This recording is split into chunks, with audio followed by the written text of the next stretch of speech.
Hello everyone, I am here to help you today. I know you use this video to fall asleep, so before that, like the video and subscribe to the channel. Also, where are you from and what time are you watching? Now get comfortable and relax. The crunch of leaves under my boots was the only sound breaking the eerie silence of the forest I had been hiking for hours, pushing deeper into the wilderness than I'd ever gone before. As the sun dipped below the tree line, casting long shadows across the forest floor, I knew I needed to find shelter soon. That's when I saw it, a small cabin nestled among the pines, barely visible in the fading light. Little did I know my discovery would plunge me into a night of terror I'd never forget. I approached the cabin cautiously, my backpack heavy on my shoulders. After a long day of trekking, the wooden structure looked weathered but stable, its windows dark and lifeless, perfect for a night's rest.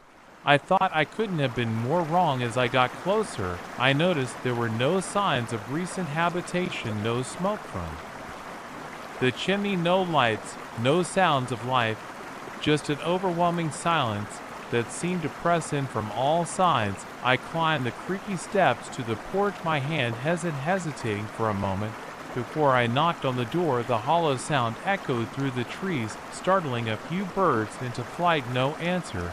I tried the handle, and to my surprise it turned. Easily the door swung open, with a groan revealing a musty interior. Dust motes danced in the beam of my flashlight as I stepped inside. It was a simple one-room cabin, with a small kitchenette in one corner, and a rustic bed frame against the far wall. A thick layer of dust covered everything, confirming my suspicion that no one had been here in a long time. I set my backpack down and began to settle in for the night. The temperature was dropping rapidly, and I was grateful for the shelter despite its eerie emptiness.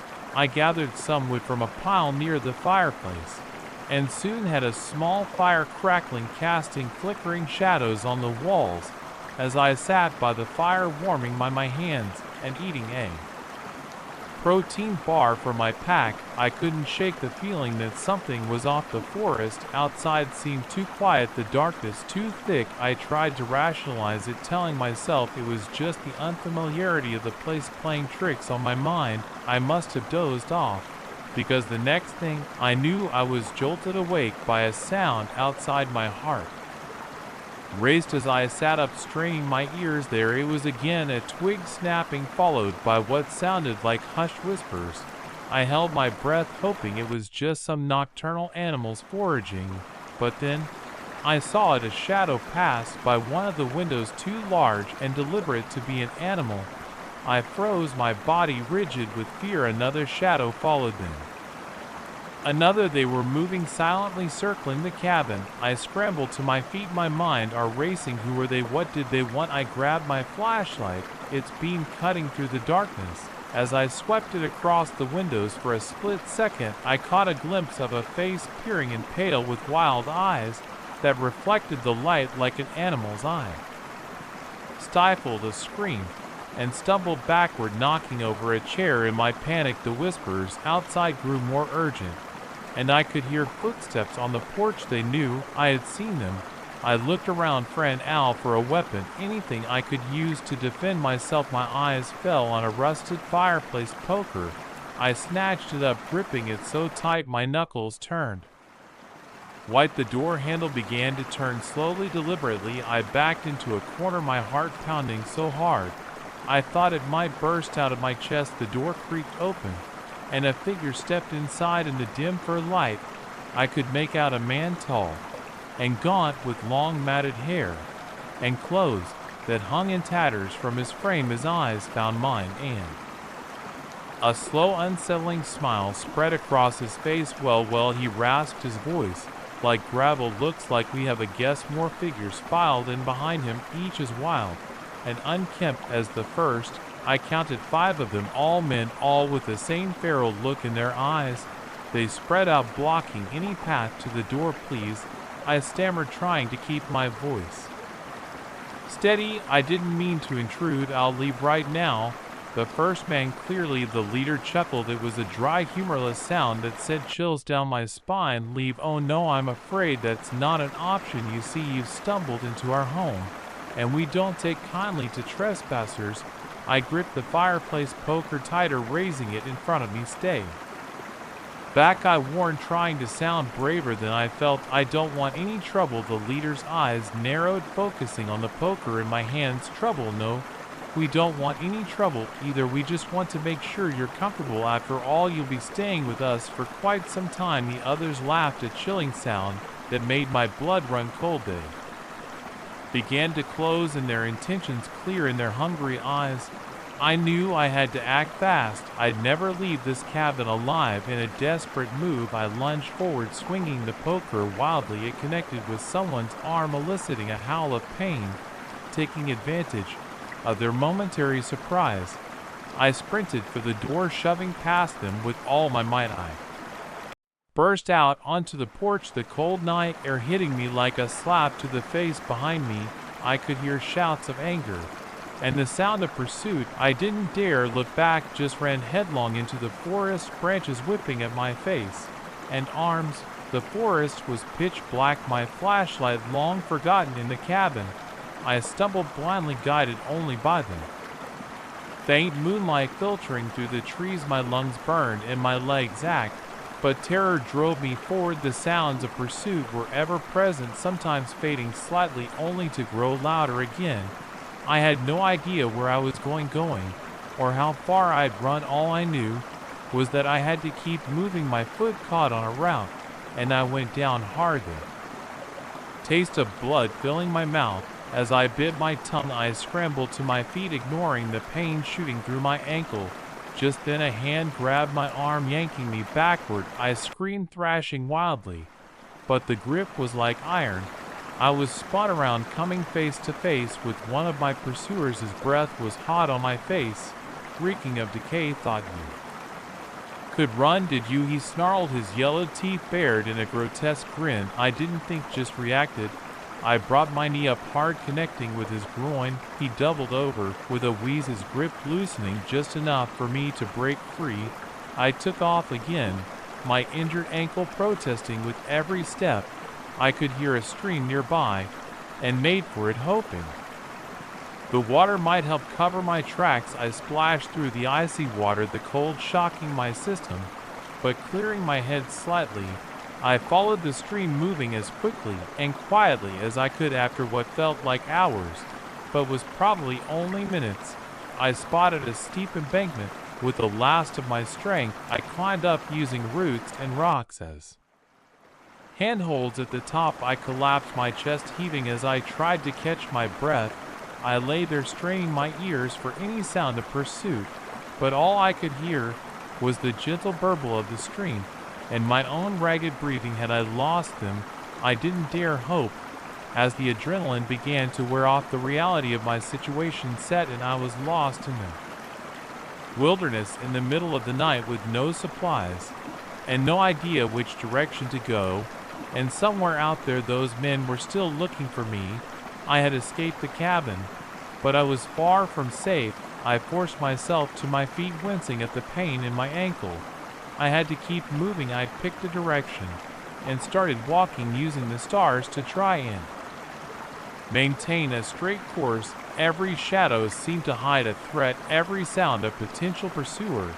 As the first light of dawn began to paint the sky, I finally heard what I'd been praying for, the distant rumble of traffic, civilization, safety. I quickened my pace, hope giving me a second wind. I burst out of the tree line onto the shoulder of a highway, nearly sobbing with relief. An early morning trucker, startled by my sudden appearance, screeched to a halt. I must have been a sight, clothes torn, face scratched, covered in dirt and blood. The trucker, a kind FAC man in his 50s, didn't ask questions. He just opened the passenger door and said, "Hop in, kid, let's get you somewhere safe." As we drove away, I watched the forest recede in the side mirror. My ordeal was over, but I knew the memory of that night would haunt me for years to come. The wilderness held beauty, yes, but it also harbored darker things that reminded us that in the depths of the forest, we are not always at the top of the food chain. The golden light of dawn was just beginning to filter through the canopy when I heard it, the harsh mechanical roar that had no place in this pristine wilderness. My finger froze on the shutter of my camera. The rare bird I'd been tracking forgotten. In an instant, something was very wrong in my forest paradise, and I was about to stumble into a nightmare I never saw coming. I've been a wildlife photographer for over a decade, spending months at a time in the most remote corners of the world, but this assignment was special, documenting the elusive wildlife of an untouched old-growth forest. For weeks, I'd been living out of my tent, rising before dawn and trekking deep into the woods, camera in hand. That morning started like any other.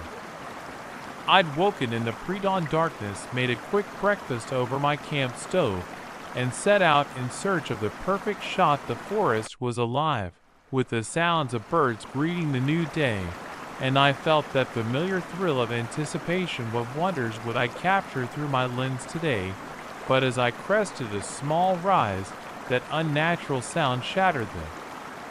Serenity, curiosity overrode caution, and I found myself moving towards the noise, each step filled with a growing sense of dread.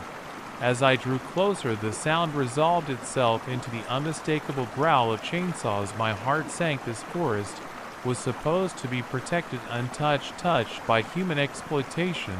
What was going on? I crept forward, using the dense underbrush for cover. The trees began to thin, and suddenly I was on the edge of a clearing that shouldn't have existed. My eyes widened in horror at the scene before me. A group of men, maybe a dozen, were systematically felling the ancient trees. The forest giants that had stood for centuries were crashing to the ground, their fall echoing like thunder. Heavy machinery sat idle nearby, ready to haul away the precious timber. This was no sanctioned operation. There were no uniforms, no safety gear, just rough-looking men wielding chainsaws with practiced ease. I had stumbled upon an illegal logging operation, and my stomach churned at the destruction they were wreaking on this pristine ecosystem. Instinct took over, and I raised my camera.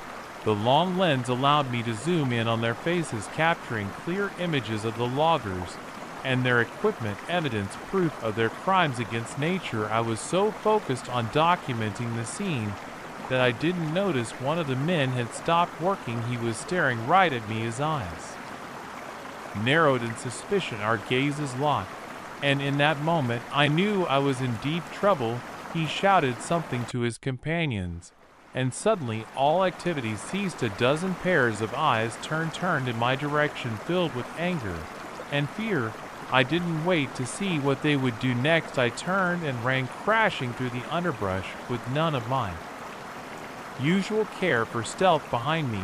I could hear shouts and the revving of engines. They were coming after me, and they had vehicles. My only advantage was my knowledge of the forest, and the fact that much of the terrain was too dense for their trucks to navigate. I ran harder than I ever had in my life, my lungs burning and branches whipping at my face.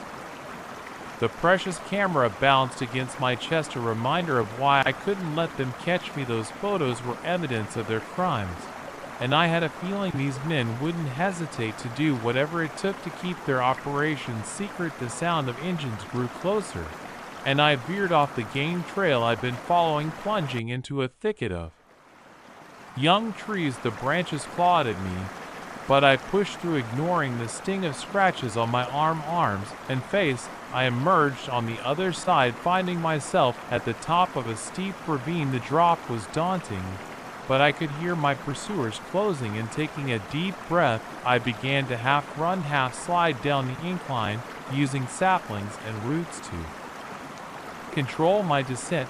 Halfway down, my foot slipped on a patch of loose earth. I fell tumbling head over heels, unable to stop my momentum. Pain, EXPFL, fled through my body as I hit rocks and branches, finally coming to a stop at the bottom of the ravine. I lay there for a moment, dazed and aching, the taste of blood in my mouth, the sound of voices from above snapped me back to reality. I couldn't afford to rest. Gritting my teeth against the pain, I forced myself to my feet. My left ankle protested, threatening to buckle ras. But I had no choice. I had to keep moving. I limped along the bottom of the ravine, using the stream that ran through it to mask my trail. The cold water numbed my throbbing ankle, providing some small relief. But I knew I couldn't stay in the open.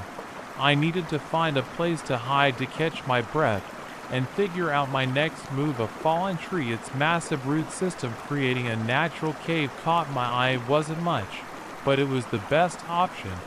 I crawled into the space, pulling leaves and branches over the opening. To conceal myself, huddled in my makeshift hiding spot, I finally had a moment to assess my situation. My body was a map of cuts and bruises, my ankle swollen and painful. The camera miraculously seemed unharmed. I checked the memory card, relieved to find the incriminating photos intact. From somewhere above, I heard the rumble of engines and shouted orders. They were searching methodically, and it was only a matter of time before they made their way down to the ravine. I needed a plan. My phone, I suddenly remembered. I fished it out of my pocket, my heart sinking as I saw the cracked screen. Still, it powered on. No signal, of course. I was too deep in the wilderness. But if I could get to higher ground, maybe I could call for help. I knew these was better than my pursuers, having spent weeks exploring every nook and cranny. There was a fire tower about 5 miles to the east, overlooking the valley. If I could reach it, I might be able to get a signal and a defensible position. Taking a deep breath, I prepared to leave my hiding spot. The voices seemed to have moved off, but I couldn't be sure. I peeked out, scanning the area for any sign of movement. Seeing nothing, I crawled out and got to my feet, wincing at the pain in my ankle. I set off, moving as quietly as I could, while still maintaining a decent pace. The forest, which had been a source of wonder and beauty for weeks, now felt oppressive and threatening. Every snapping twig made me flinch, every shadow potentially concealing a pursuer. As I walked, my mind raced. Who were these men? How long had they been operating here, destroying this protected land? The rangers who patrolled the area must be either incompetent or complicit. The thought made my blood boil. This forest was supposed to be a sanctuary, and instead it was being pillaged. Hours passed, and the sun climbed higher in the sky. The heat was stifling, and my water supply was running dangerously low. But I pushed on, driven by the need to expose what I had seen. Finally, as the afternoon wore on, I caught sight of the fire tower through the trees. It was in an old structure, long abandoned by the Forest Service, but still standing tall above the canopy. Hope surged through me, giving me a second wind. I was so focused on my goal that I almost missed the sound of engines somewhere behind me. They had found my trail. Panic gave me speed, and I sprinted the last 100 yards to the tower, ignoring the screaming pain in my ankle. The ladder was old and rusted, but it held my weight. As I scrambled up, I reached the small room at the top, slamming the trap door shut behind me. For the first time in hours, I felt a modicum of safety. My hand shook as I pulled out my phone. One bar of signal, it would have to do. I dialed 911, praying the call would go through. 911, what's your emergency? The operator's calm voice was the most beautiful thing I'd ever heard. My name is Alex Reeves, I said, my voice hoarse. I'm a wildlife photographer, and I've witnessed an illegal logging operation in the Cascade River State Forest. They're after me. I'm in the old fire tower off Trail 17. Please, I need help. Stay calm, Mr. Reeves. We're dispatching rangers and state police to your location now. Can you stay on the line with me? Yes, I started to say, but the word died in my throat. Through the windows of the tower, I could see a cloud of dust rising from the forest road. They had found me. They're here, I whispered into the phone. Oh God, they're here. Mr. Reeves' help is on the way. Find a safe place to hide and stay quiet. Do not engage. With them, I looked around the small room frantically. There was nowhere to hide, nowhere to run. I was trapped. The sound of doors slamming echoed up from below, followed by angry shouts. I could hear them at the base of the tower arguing about who would come up. Listen, I said urgently into the phone. If anything happens to me, there's a memory card in my camera with photos of the logging operation. It's evidence. Make sure it gets to the authorities. Mr. Reese, stay with me. Help is coming. You're going to be okay. But as I heard the creak of someone climbing the ladder, I wasn't so sure. I clutched my camera to my chest, ready to fight with everything I had to protect the truth. I had uncovered the trap. Door began to open, and I braced myself for whatever came next. One way or another, this was going to end here, high above the forest I had come to love, and I swore to myself that no matter what happened, I would make sure the world knew what was happening in this supposed sanctuary. The door swung open, and I found myself face to face with my pursuers. In that moment, I realized that sometimes the most dangerous predators in the forest walk on two legs. The crackling of the campfire was suddenly drowned out by the roar of engines. I exchanged a worried glance with my wife Sarah as our kids huddled closer. This was supposed to be our perfect family getaway, but in an instant our peaceful night turned into a parent's worst nightmare. We had been planning this camping trip for months, with two kids constantly glued to their devices, and Sarah and I buried in work. We desperately needed to reconnect as a family. The promise of fresh air, starry nights, and no Wi-Fi seemed like the perfect recipe for family bonding. Our first 2 days had been idyllic. We hiked trails, told stories around the campfire, and marveled at the beauty of nature. Our daughter and Emma even put down her phone long enough to learn how to fish, while our son Jake surprised us all with his knack for identifying bird calls. For the first time in ages, we felt like a real family again. But as we sat around the fire on our third night, roasting marshmallows and planning the next day's adventure, the distant rumble of engines shattered our tranquility. At first, I tried to brush it off, probably just some late arrivals, I said, forcing a smile. But as the noise grew louder, the unease in my gut intensified. Suddenly, bright headlights cut through the darkness, temporarily blinding us. 3 large pickup trucks came to a screeching halt at the edge of our campsite. The engines cut off, leaving an eerie silence broken only by the slamming of car doors. Stay close, I murmured to my family, standing up slowly. Sarah pulled the kiss behind her, her eyes wide with fear. A group of men emerged from the trucks, their silhouettes backlit by the headlights. There were at least 6 of them, all burly and intimidating. The leader, a tall man with a scraggly beard, stepped forward. Well, he drawled, his voice rough as gravel. Looks like we've got ourselves some city folk enjoying our woods. I swallowed hard, trying to keep my voice steady. Good evening, gentlemen. Can we help you with something? The man chuckled, but there was no warmth in the sound. Oh, I think you can see these here woods, they're ours, and we don't take kindly to outsiders camping on our land. My mind raced. We had obtained all the necessary permits, followed every rule. This was public land, wasn't it? But looking at the menacing group before us, I realized that official regulations might not mean much out here. There must be some misunderstanding, I said, taking a step forward. We have permits. This is a designated campground. One of the other men spat on the ground. Permits don't mean out here, city boy. This is our territory. I could feel the situation spiraling out of control. Sarah's grip on my arm tightened, and I could hear Emma whimpering softly behind me. The leader's eyes narrowed. Here's what's going to happen. You're going to pack up your fancy gear and get the hell out of our woods now, please. Sarah spoke up, her voice trembling. We have children. It's the middle of the night.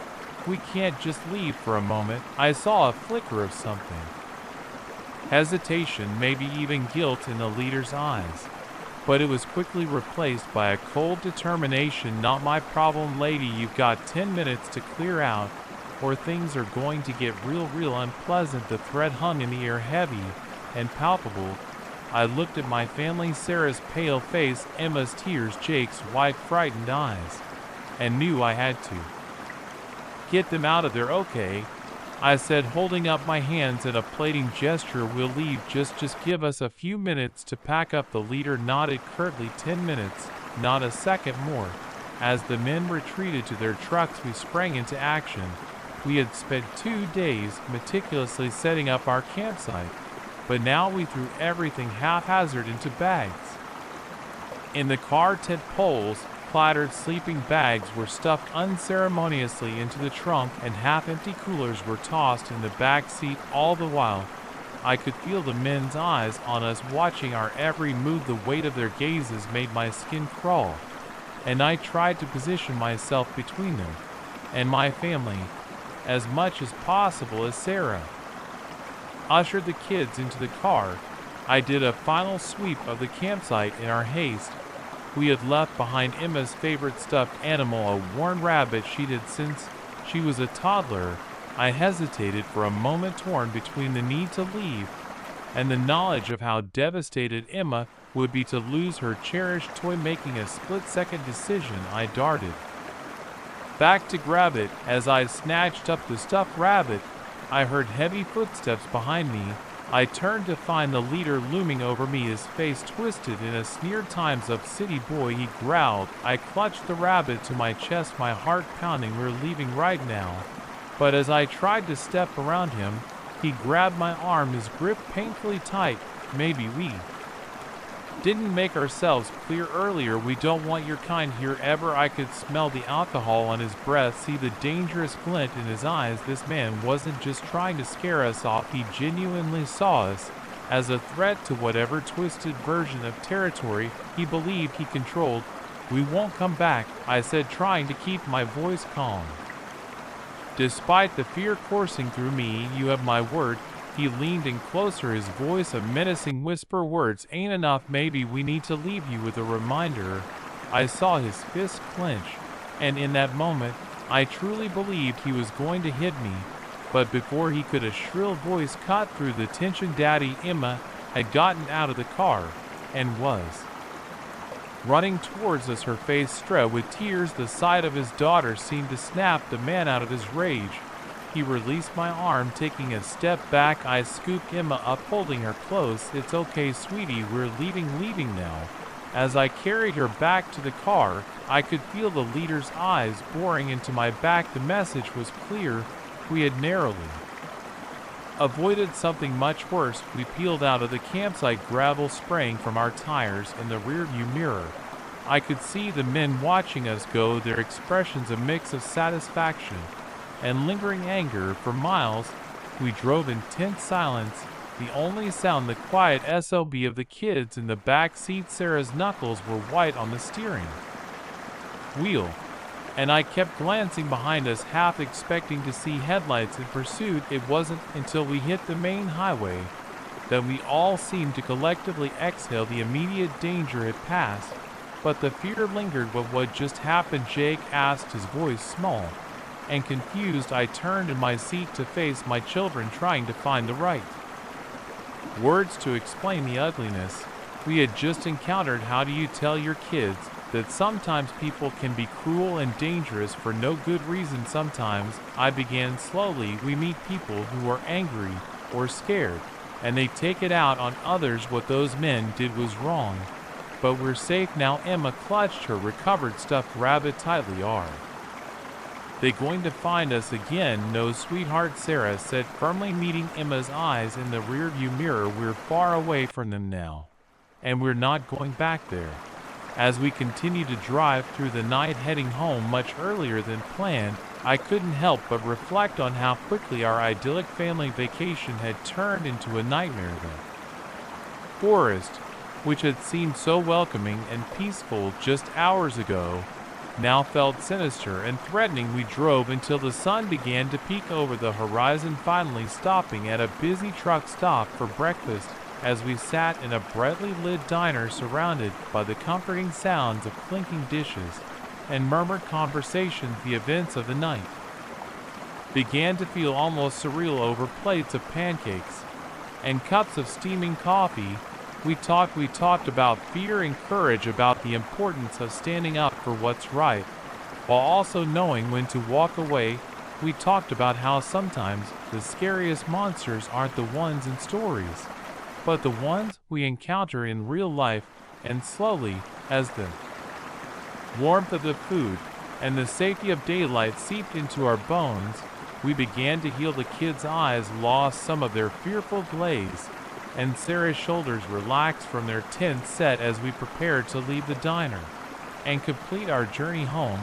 I looked at my family, tired, a bit shaken, but resilient. We had faced a terrifying situation together and come out the other side. Next time, Jake said, as we walked to the car, can we just go to Disneyland? The laughter that bubbled up was cathartic, releasing the last of the night's tension. We piled into the car, ready to head home, our camping gear a jumbled mess in the back, but our family bond stronger than ever. The open road stretched before us, leading away from the darkness of the forest and towards the comfort of home. As we drove, I made a silent promise to myself and my family. We would not let one bad experience taint our love for nature and adventure. We would be more cautious, yes, but we would not let fear win. Our perfect family getaway hadn't gone as planned, but in facing adversity together, we had found something perhaps even more valuable, a deeper appreciation for each other, and the knowledge that together we could weather any storm. The first sign that something was terribly wrong was the open zipper on my tent. I froze, my hand hovering over the flap, heart suddenly pounding in my chest. I always zipped it closed, a habit born from years of solo camping, but there it was, gaping open, like a silent scream in the early morning light. I had come to these woods to escape the chaos of my life, to find some peace in the solitude of nature. 3 days of hiking, camping, and communing with the wilderness had done wonders for my stress levels, or at least it had until this moment. Swallowing hard, I pushed the tent flap aside and peered in. At first glance, nothing seemed amiss. My sleeping bag was still rumpled from where I'd crawled out of it at dawn. My backpack leaned against the far side, seemingly untouched, but as my eyes adjusted to the dim light, I noticed small discrepancies. My clothes, which I always folded neatly, were strewn about. The zipper on my pack was partially open. A chill ran down my spine as I realized someone had been in my tent while I was out on my morning hike. I'd only been gone for an hour, maybe less. Whoever it was couldn't be far. I stepped back, scanning the campsite with new eyes. The remains of last night's fire were cold, undisturbed. My cooking gear was still hanging from a nearby tree branch, exactly where I'd left it. But then I saw it, footprints in the soft earth near my tent, too large to be my own. My mind raced. Should I pack up and leave, call for help? But I was miles from any cell service, and the nearest ranger station was a day's hike away. I was well and truly alone as I stood there, paralyzed with indecision. A twig snapped in the woods behind me. I whirled around, my heart leaping into my throat. The dense foliage revealed nothing, but I could feel it now, eyes watching me from the shadows. Hello, I called out, hating how my voice quavered as someone. Their silence answered me, heavy and oppressive. Even the birds had gone quiet, as if holding their breath along with me. I turned back to my tent, determined to grab my things and get out of there. But as I reached for my pack, I noticed something that made my blood run cold. There, pinned to my sleeping bag with my own hunting knife, was a note with trembling fingers. I plucked it free. The message, scrawled in jagged handwriting, was brief but chilling. I'm watching you. Panic surged through me. This wasn't just some random hiker who had stumbled upon my camp.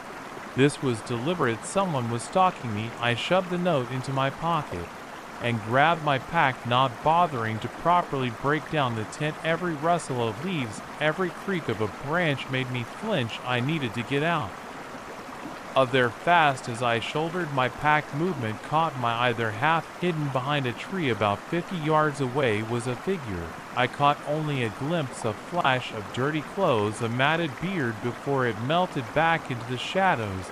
that was all I needed to see. I took off running down the trail, my heavy pack bouncing painfully against my back. I had no plan beyond putting as much distance between myself and that campsite as possible. I ran until my lungs burned and my legs felt like jelly, the sound of my pounding footsteps and ragged breathing drowning out everything else. When I finally slowed, gasping for air, the forest around me was unfamiliar. In my panic, I'd veered off the main trail, leaning against a tree. I tried to calm my racing heart and think rationally. I was lost, being stalked by some unknown person, and had limited supplies. The situation was bad, but panicking wouldn't help. I needed a plan. First things first, I needed to figure out where I was. I dug my map and compass out of my pack, grateful for once that I'd opted for old school navigation over relying on my phone's GPS. As I tried to orient myself, a rustling in the underbrush nearby made me freeze. I held my breath, eyes darting around. Was it him? Had he followed me? The rustling grew closer, and I prepared to run again.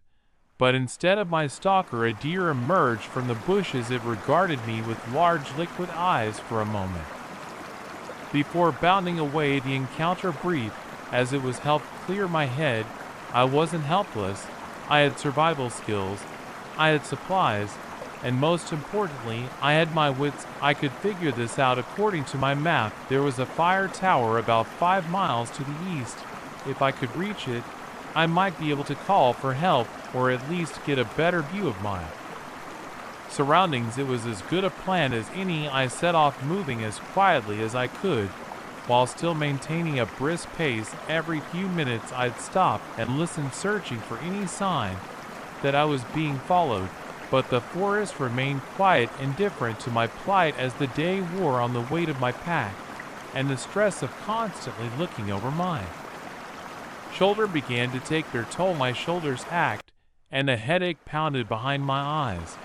But I pushed on, driven by the need to reach safety. It was late afternoon when I finally spotted the fire tower through the trees. The sight of the metal structure rising above the canopy filled me with relief, so profound I could have wept. I quickened my pace, eager to reach this beacon of civilization. But as I approached the base of the tower, that relief turned to ash in my mouth. The lower portion of the ladder had been removed, leaving a good 10-foot gap between the ground and the first rung. Someone had deliberately made this tower inaccessible. I slunk to the ground, despair washing over me. My one hope of safety, of contacting the outside world, was literally out of reach as the reality of my situation sank and I buried my face in my hands, finally allowing myself a moment of weakness. A noise snapped me back to alertness, the unmistakable sound of footsteps approaching. I scrambled to my feet, looking around wildly for the source, and there he was, emerging from the trees like some nightmarish forest spirit. He was a large man, his frame made bulky by layers of tattered clothing. A wild beard obscured most of his face, but his eyes were sharp and alert as they fixed on me. In his hand, he clutched a crude club fashioned from a tree branch. Nowhere left to run, he said, his voice rough from disuse. I backed away, my mind racing. Why are you doing this? I asked, trying to keep my voice steady. I haven't done anything to you, he laughed, a harsh grating sound. You're trespassing. These are my woods. This is public land. I argued, though I knew reasoning with him was probably futile. You can't just claim it. His eyes narrowed. I've been here for years. This is my home. And you? He took a step closer, raising his club. You're not welcome here. I glanced around, desperate for anything I could add to defend myself. My pack was several feet away, and I doubted I could reach it before he got to me. The fire tower loomed behind me, useless in its inaccessibility. As he advanced, I made a split-second decision. I turned and ran for the tower. I heard him shout behind me, his heavy footsteps giving chase. Reaching the base of the tower, I jumped, my fingers just barely catching the lowest rung of the ladder. For a terrifying moment, I dangled there, kicking my feet. As I tried to pull myself up, I could hear him right behind me, feel the whoosh of air as he swung his club. Narrowly missing my legs with a surge of adrenaline-fueled strength, I managed to haul myself up onto the ladder. I scrambled upwards, not daring to look down. The man's enraged shouts followed me, punctuated by the clang of his club against the metal structure. I didn't stop climbing until I reached the small room at the top of the tower. I slammed the hatch shut behind me, securing it with shaking hands. Only then did I allow myself to breathe. Collapsing onto the dusty floor from below, I could hear the man's frustrated yells and the sound of him striking the tower's supports. But up here, I was safe, at least for the moment. As my panic subsided, I took stock of my surroundings. The room was small and bare, with windows on all sides offering a panoramic view of the forest. In one corner stood a defunct radio system, long since abandoned. On a long shot, I tried the radio, but as expected it was dead. Still, being up here gave me options. I could see for miles in every direction. Somewhere out there had to be help. As night fell, the man's shouts eventually quieted, but I didn't let my guard down. I knew he was still out there waiting. I spent a sleepless night huddled in the corner of the tower room, jumping at every sound. When dawn broke, I peered out the windows, searching for any sign of my stalker. The forest below was peaceful, showing no indication of the terror I'd experienced, but I knew appearances could be deceiving. I was trapped, yes, but I was also safe for the moment. And up here with this bird's eye view, I had a chance to plan my next move. Somehow, some way, I would find a way out of these woods and back to safety. The man below might think he had won, but I wasn't beaten yet. As I watched the sun rise over the treetops, I felt a glimmer of hope. I had survived the night, outsmarted my pursuer. Whatever came next, I would face it with the same determination that had gotten me this far. This was no longer just about escaping the forest, it was about reclaiming my right to feel safe in the wilderness.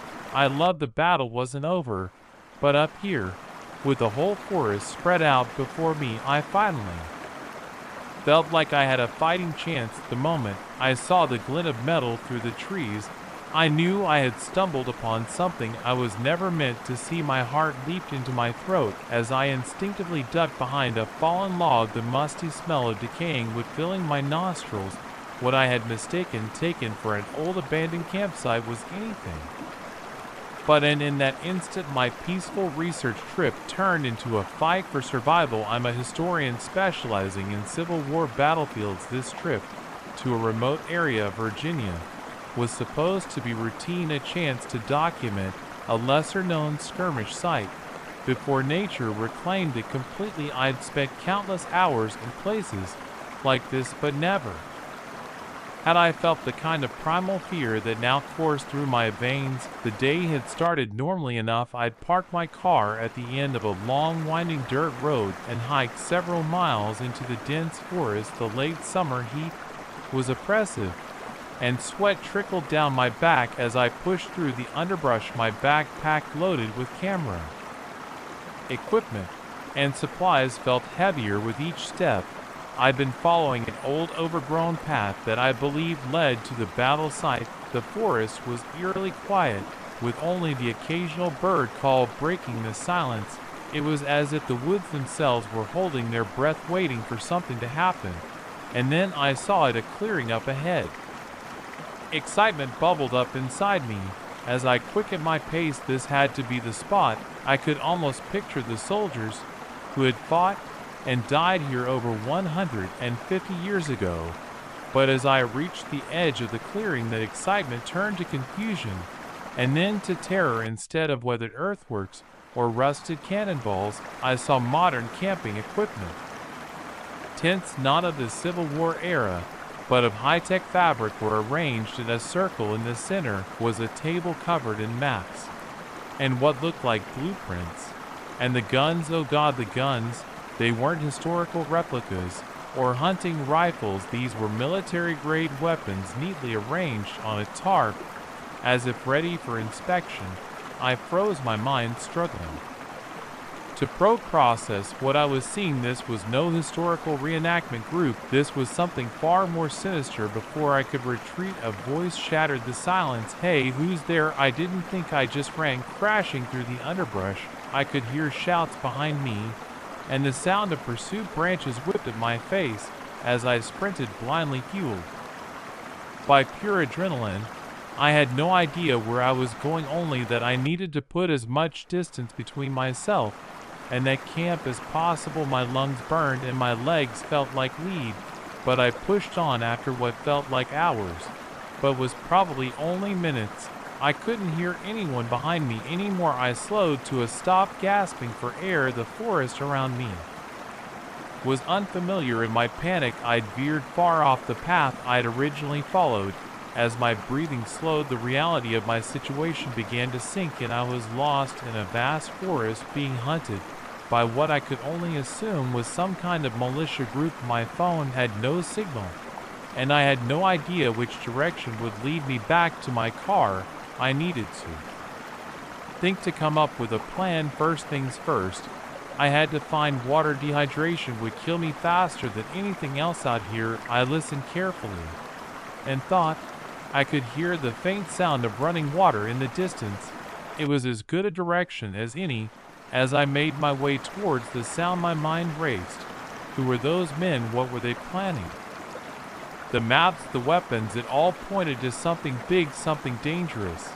And now, I was the loose end that could unravel whatever they were plotting. The sound of water grew louder, and soon I found myself at the edge of a small stream. I knelt down, cupping the cool water in my hands and drinking gratefully.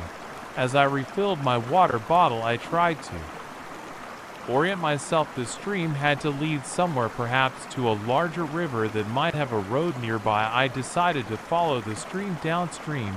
It was slow, picking my way over slippery rocks and through dense vegetation. Every snapping twig made me flinch, convinced that at any moment I would see one of those armed men emerging from the trees. As the day wore on, exhaustion began to set in. The adrenaline that had fueled my escape was long gone, replaced by a bone-deep weariness.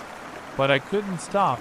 I had to keep moving, had to find help. Just as the light was beginning to fade, I saw something through the trees that made my heart leap, a structure of some kind. As I got closer, I realized it was an old hunter's cabin. It looked abandoned, with boarded-up windows and a sagging roof. But it was the first sign of civilization I'd seen in hours. I approached, cautiously, aware that it could be a trap, but the thick layer of leaves on the porch and the rusted padlock on the door suggested it hadn't been used in years. Using a rock, I managed to break the lock and force the door open. The interior was musty and dark, but it was shelter. I closed the door behind me and sank to the floor, finally allowing myself a moment to rest. My body ached, and my clothes were torn and dirty from my mad dash through the forest. As night fell, the sounds of the forest changed. Owls hooted, and small animals rustled in the underbrush. Every noise made me tense, wondering if it was the militia coming to find me. I couldn't risk a fire, so I huddled in a corner of the cabin, shivering in the cool night air. Sleep was impossible. Every time I closed my eyes, I saw the clearing with its weapons, and in my serious maps, dawn found me still awake, my eyes gritty with exhaustion. I knew I couldn't stay in the cabin. It was too obvious a hiding place. I had to keep moving. As I stepped outside, a sound made me freeze. Voices distant, but getting closer. They were still looking for me. Panic threatened to overwhelm me, but I forced it down. I couldn't afford to lose my head now. I had to think. The stream, if I waded through the water, it might hide my scent and make it harder to track me. It was a desperate plan, but it was all I had. I made my way back to the stream, my movements as quiet as I could make them. The water was shockingly cold as I stepped in, but I gritted my teeth and pushed on. The current was stronger than I expected, and I had to fight to keep my footing on them slippery rocks. I don't know how long I walked in that stream. Time seemed to lose all meaning. As I focused solely on putting one foot in front of the other, the voices behind me faded, then disappeared entirely. But still I pushed on, terrified that if I stopped they would find me. It was the sound of traffic that finally broke through my exhausted haze. At first, I thought I was imagining it, but as I rounded a bend in the stream, I saw it, a bridge spanning the now much wider river, and on that bridge cars relief hit me so hard, I nearly collapsed. Somehow, against all odds, I had made it back to civilization. I staggered out of the stream and up the embankment to the road. A car screeched to a halt beside me, the driver's eyes wide with shock as he took in my bedraggled appearance. "Are you okay?" he asked, rolling down his window. "Do you need help?" I nodded, too exhausted to speak. He helped me into his car and drove me to the nearest police station. There I told my story about the camp, the weapons, the chase through the woods. The officers looked skeptical at first, but something in my eyes must have convinced them I was telling the truth. In the days that followed, as I recovered in a hospital bed, I learned that my accidental discovery had led to the arrest of a domestic terrorist group. They had been planning an attack, though the details were kept from me for security reasons. As I lay there replaying them events in my mind, I couldn't help but marvel at the twist of fate that had led me to that clearing. What had started as a simple research trip had turned into something far more significant. I had set out to study history, and instead found myself making it. The experience changed me. I still love history, still feel drawn to those old battlefields. But now I carry with me a deeper understanding of conflict and survival. Those Civil War soldiers I study fought for their lives in those forests, and in my own small way I now know what that feels like. I know I'll return to the woods someday. The pull of history is too strong to resist, but I'll go with open eyes, aware that sometimes the most dangerous relics of the past are the ones still walking among us. The pungent scent of marijuana hit me like a wall, completely out of place in the pristine wilderness I'd been exploring for the past week. My heart rate doubled instantly as I realized I'd stumbled upon something far more dangerous than any bear or mountain lion. In that moment I knew my peaceful botanist's expedition had just taken a potentially deadly turn. I'd been in the national park for 6 days, cataloging rare plant species for my doctoral research. It was a dream come true for a nature lover like me. Days spent hiking through lush forests, nights under a canopy of stars. I'd always felt safest in the wilderness, away from the chaos of the city. But now, as I crouched behind a fallen log peering at the massive marijuana plantation spread out before me, I'd never felt more in danger. The clearing was huge, at least a few acres, completely hidden from aerial view by the towering trees surrounding it. Row upon row of cannabis plants stretched out their distinctive leaves. Unmistakable, this was no small-time operation. This was industrial-scale drug production right in the heart of protected land. I should have turned and run right then, but curiosity, the same trait that made me a good scientist, got the better of me. I needed to document this, to gather evidence. Slowly, carefully, I pulled out my camera and started taking photos. I was so focused on capturing clear images that I almost missed the sound of voices approaching. Almost I ducked lower behind the log, hardly daring to breathe. As 2 men entered the clearing, they were talking in low voices, carrying large watering cans. Armed men, I realized with a jolt of fear, noticing the rifles slung across their backside.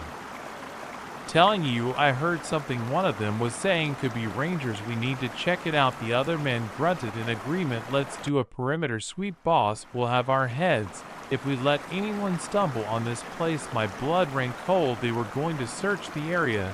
It was only a matter of time before they found me. I had to move now. As quietly as I could, I began to back away from my hiding spot. Every snapping twig sounded like a gunshot to my ears. I was about 20 feet from the clearing when disaster struck. My foot caught on a route and I stumbled, falling backwards. With a yelp I couldn't suppress there, I heard one of the men shout, "Over there!" I scrambled to my feet and ran. I didn't bother trying to be quiet anymore. Speed was my only chance. I could hear them crashing through the underbrush behind me, gaining ground quickly. They knew these woods, I realized with growing panic. This was their territory. A gunshot rang out, the bullet splintering bark off a tree inches from my head. "Stop, or the next one won't miss," a voice bellowed. But I couldn't stop. I knew if they caught me, I'd never leave these woods alive. So I ran harder than I'd ever run in my life. My lungs burned and branches whipped at my face. But I didn't slow down. I had no plan, no destination in mind. My only thought was to put as much distance between myself and those armed men as possible. But as I ran, a memory surfaced, a river I'd crossed a few days ago. If I could reach it, maybe I could lose them. I changed direction, praying my memory wasn't failing me. The sounds of pursuit were growing fainter, but I didn't dare hope I'd lost them. They knew this land better than I did. They'd find my trail again soon enough, after what felt like hours, but was probably only minutes. I heard it, the rush of water. Hope surged through me, giving me a second wind. I burst out of the tree line onto the riverbank, the water a churning mass before me. Without hesitation, I plunged in. The shock of the cold nearly took my breath away, but I forced myself to keep moving. The current was strong, tugging at me, trying to pull me under. But I was a strong swimmer, and fear lent me strength I didn't know I possessed. I let the river carry me downstream, away from danger. When I finally dragged myself out onto the opposite bank, I was shivering and exhausted, but alive, and more importantly, I couldn't hear any signs of pursuit. But I knew I couldn't rest. I was soaking wet in the middle of the wilderness, miles from any help, being hunted by armed drug growers. My situation was dire, to say the least. I took stock of what I had. My backpack was gone, lost in the river. All I had was the clothes on my back, my wallet miraculously still in my pocket, and my camera, which I'd somehow managed to keep hold of during my frantic flight. The camera that held evidence of the marijuana plantation. As the adrenaline began to wear off, the reality of my situation sank, and I was lost, with no supplies, no map, and no way to call for help. And somewhere out there, dangerous men were looking for me. I had to find help, and fast. I picked a direction and started walking, staying close to the river. Water meant life, and it might lead me to civilization. As I walked, my mind raced. How had this happened? How had a simple research trip turned into a life or death struggle? The day wore on, and exhaustion began to set in. My wet clothes chafed, and every step was an effort.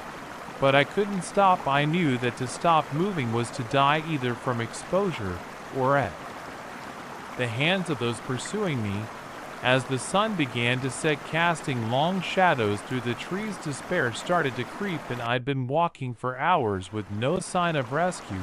Maybe this was it. Maybe this forest would be my final resting place. But just as I was about to give up hope, I saw something that made my heart leap. A thin trail of smoke rising above the trees. In the distance, smoke meant fire, and fire meant people. It could be my pursuers. But at this point, I was willing to take that risk. I approached cautiously, every sense on high alert. As I got closer, I could make out voices, not the gruff tones of the men from the plantation, but lighter, cheerful sounds. Campers, I realized with a surge of relief. I stumbled into their campsite, probably looking like some kind of swamp creature. The family, a couple with 2 teenage kids, stared at me in shock. I must have been quite a sight, soaking wet, covered in scratches and bruises, wild-eyed with fear and exhaustion. "Please," I managed to croak out, "I need help." The next few hours passed in a blur. The family gave me dry clothes and food and listened with growing alarm as I told them my story. They had a satellite phone, thank God, and called the park rangers. When the rangers arrived, I told them everything, showing them the photos on my camera as proof. They looked grim. As they studied the images, this was big, they said, really big, they called in state police, and even the DA, as I sat wrapped in a blanket in the back of a ranger's truck watching a flurry of law enforcement activity around me. The events of the day felt surreal. Had I really outrun armed men, swim across a raging river, and exposed a massive drug operation, all in the span of a few hours in the days that followed, as I gave statements to various law enforcement agencies? The full scale of what I'd stumbled upon became clear. The marijuana plantation was just the tip of the iceberg. It was part of a multi-state drug trafficking operation that the authorities had been trying to crack for years. My accidental discovery had provided the break they needed. The men who had chased me were arrested in a raid. A few days later, they were facing multiple felony charges. I was hailed as a hero, but I didn't feel like one. I felt lucky, grateful to be alive. As I finally returned home, I found myself changed. The forest, which had always been a place of peace and discovery for me, now held a hint of danger. I knew I'd go back eventually. My love for nature and my work were too strong to be deterred by one harrowing experience, but I'd go with open eyes, aware that even in the most beautiful place darkness can lurk. My research trip had turned into something I never expected, a tale of survival against the odds, but it had also reminded me of the resilience of the human spirit and the unexpected strength we can find within ourselves when pushed to the limit. As I settled back into my normal life, I carried with me a new appreciation for the preciousness of each moment and a determination to make the most of the second chance I'd been given. The first twig snap could have been a squirrel, the second maybe a deer, but the third, that was unmistakably human, and it was far too close for comfort. As I huddled behind a moss-covered boulder, my friend's excited chatter faded into the background. Something was wrong in these mountains, and I had a sickening feeling we were about to find out just how wrong. It was supposed to be the hiking trip of a lifetime. 5 friends, 10 days in the Appalachian wilderness, pushing our limits and bonding over breathtaking vistas and campfire stories. We'd been planning it for months, poring over maps and gear lists with the enthusiasm of kids planning a treasure hunt. The first 3 days had been everything we'd hoped, for the autumn air was crisp, the fall colors painting the mountainsides in brilliant reds and gold. As we tackled challenging trails, marveled at hidden waterfalls, and spent our evenings exchanging stories and dreams under a canopy of stars. But on the 4th day, things started to feel off. It was subtle at first, a rustle in the underbrush that didn't sound quite right, the unsettling feeling of eyes on us when we stopped for breaks. We brushed it off as paranoia, the natural unease that comes from being in unfamiliar territory. Then came the footprints. We found them at our campsite on the 5th morning, large boot prints that hadn't been there the night before. Circling our tents, Mike, always the skeptic, insisted it was probably just another hiker passing through, but the prints were too deliberate, too menacing in their precision. We debated turning back, cutting our trip short, but we were deep in the back country, at least 3 days from the nearest road. Press on or turn back, we'd still be in the wilderness for days. So we decided to continue, agreeing to stay vigilant and stick together. That night we heard it for the first time, a long low whistle echoing through the trees. It wasn't any bird call I recognized, and judging by the looks on my friends and faces, they didn't recognize it either. We extinguished our fire early and huddled in our tents, sleep eluding us as that whistle sounded again and again through the night. The next morning, Sarah's backpack was missing. We searched the campsite frantically, but it was nowhere to be found. With it went half our food supply and our only map. The reality of our situation began to sink in. We were being stalked, toyed with by someone who knew these mountains far better than we did. We abandoned our original route, hoping to throw off whoever was following us, but as The day wore on. The sense of being watched only intensified. Twice more we heard that chilling whistle, closer each time. It was mid-afternoon when I heard those twig snaps. So close, I could almost feel the presence behind them. I signaled silently to my friends, and we ducked behind whatever cover we could find for long, tense minutes, and we waited, hardly daring to breathe. Then we saw him, a figure, move between the trees, barely more than a shadow, but it was unmistakably human and unmistakably tracking us. He moved with an eerie grace, seeming to glide over the forest floor that had been tripping us up for days. Sarah stifled a gasp, and the figure's head snapped in our direction for a heart-stopping moment. I thought we'd been discovered, but after a painfully long pause, he moved on, disappearing into the thick underbrush. We waited until we were sure he was gone before we spoke, and even then it was in whispers. "We need to get out of here," Mike said, his usual bravado replaced by naked fear now. No one argued. We gathered our packs as quietly as we could and started moving, no longer caring about our intended route. Our only goal now was to find our way back to civilization. But the mountains seemed to have other plans. As dusk approached, a thick fog rolled in, obscuring the trail and disorienting us completely.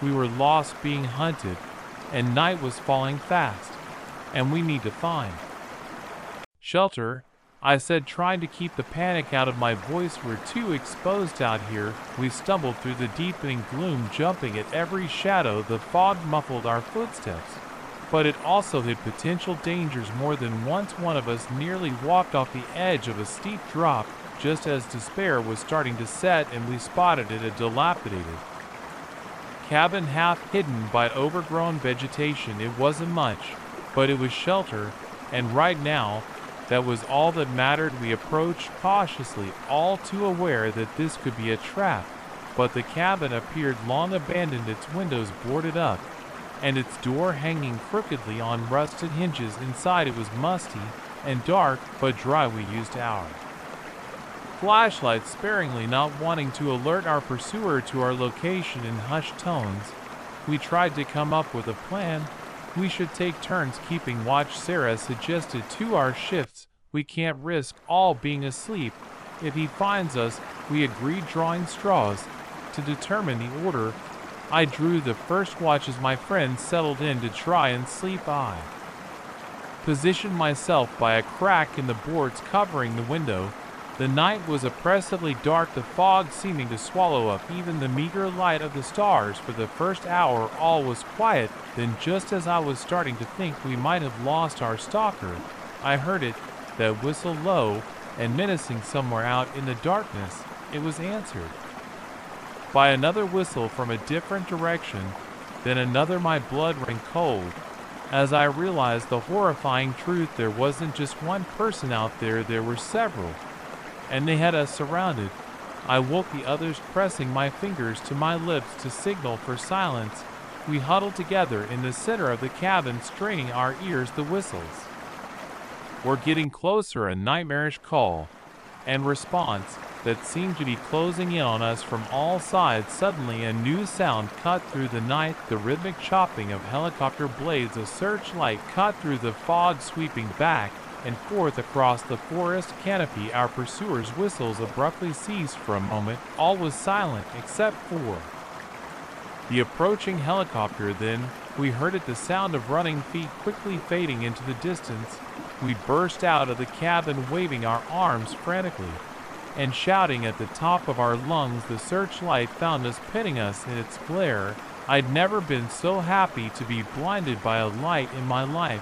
The helicopter landed in a small clearing nearby, and park rangers poured out, followed by state police.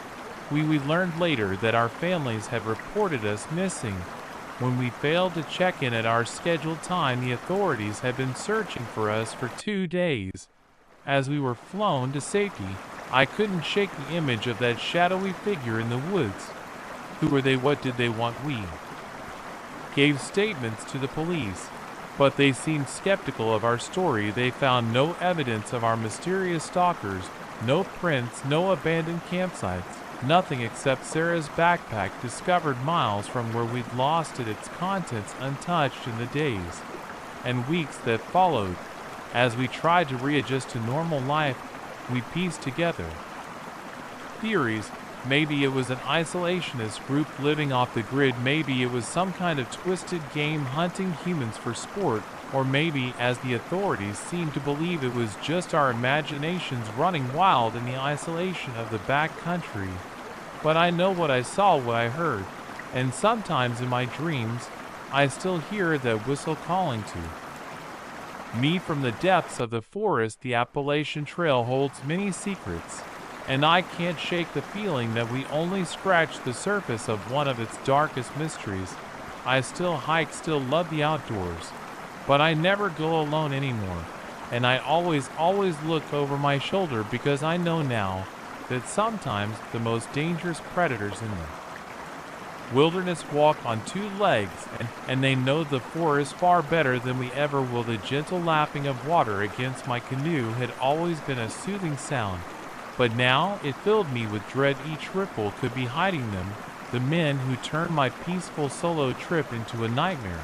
As I peered into the mist-shrouded lake, I realized that the boundary waters had become my prison, and those distant shores my only hope for escape. I'd been planning this trip for months, a week-long solo adventure in the pristine wilderness of northern Minnesota.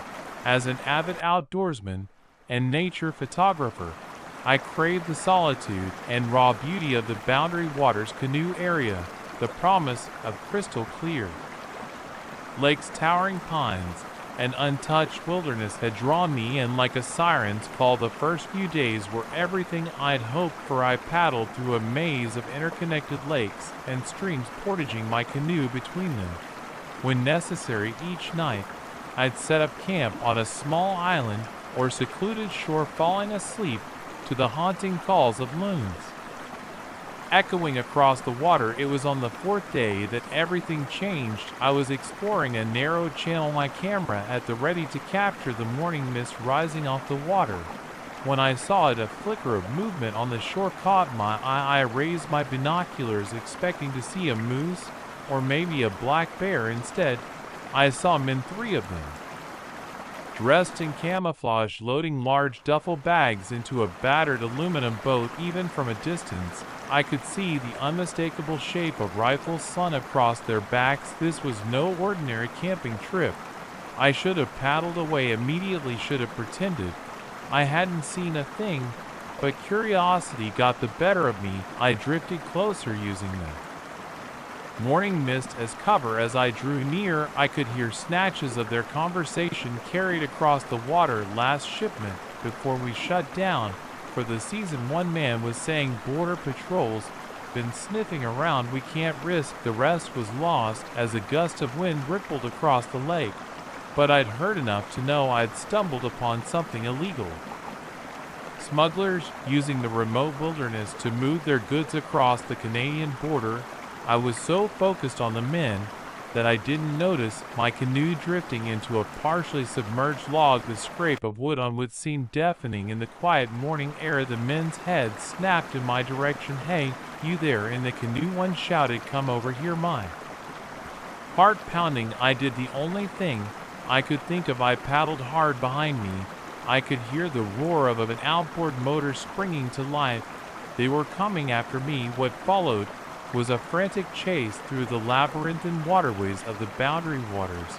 I had the advantage of a lighter craft and intimate knowledge of the area from my detailed maps, but they had a motorboat, and the desperation of men was something to hide. I zigged and zagged through narrow channels, ducking under LWH hanging branches and scraping through reed beds too shallow for their larger boat.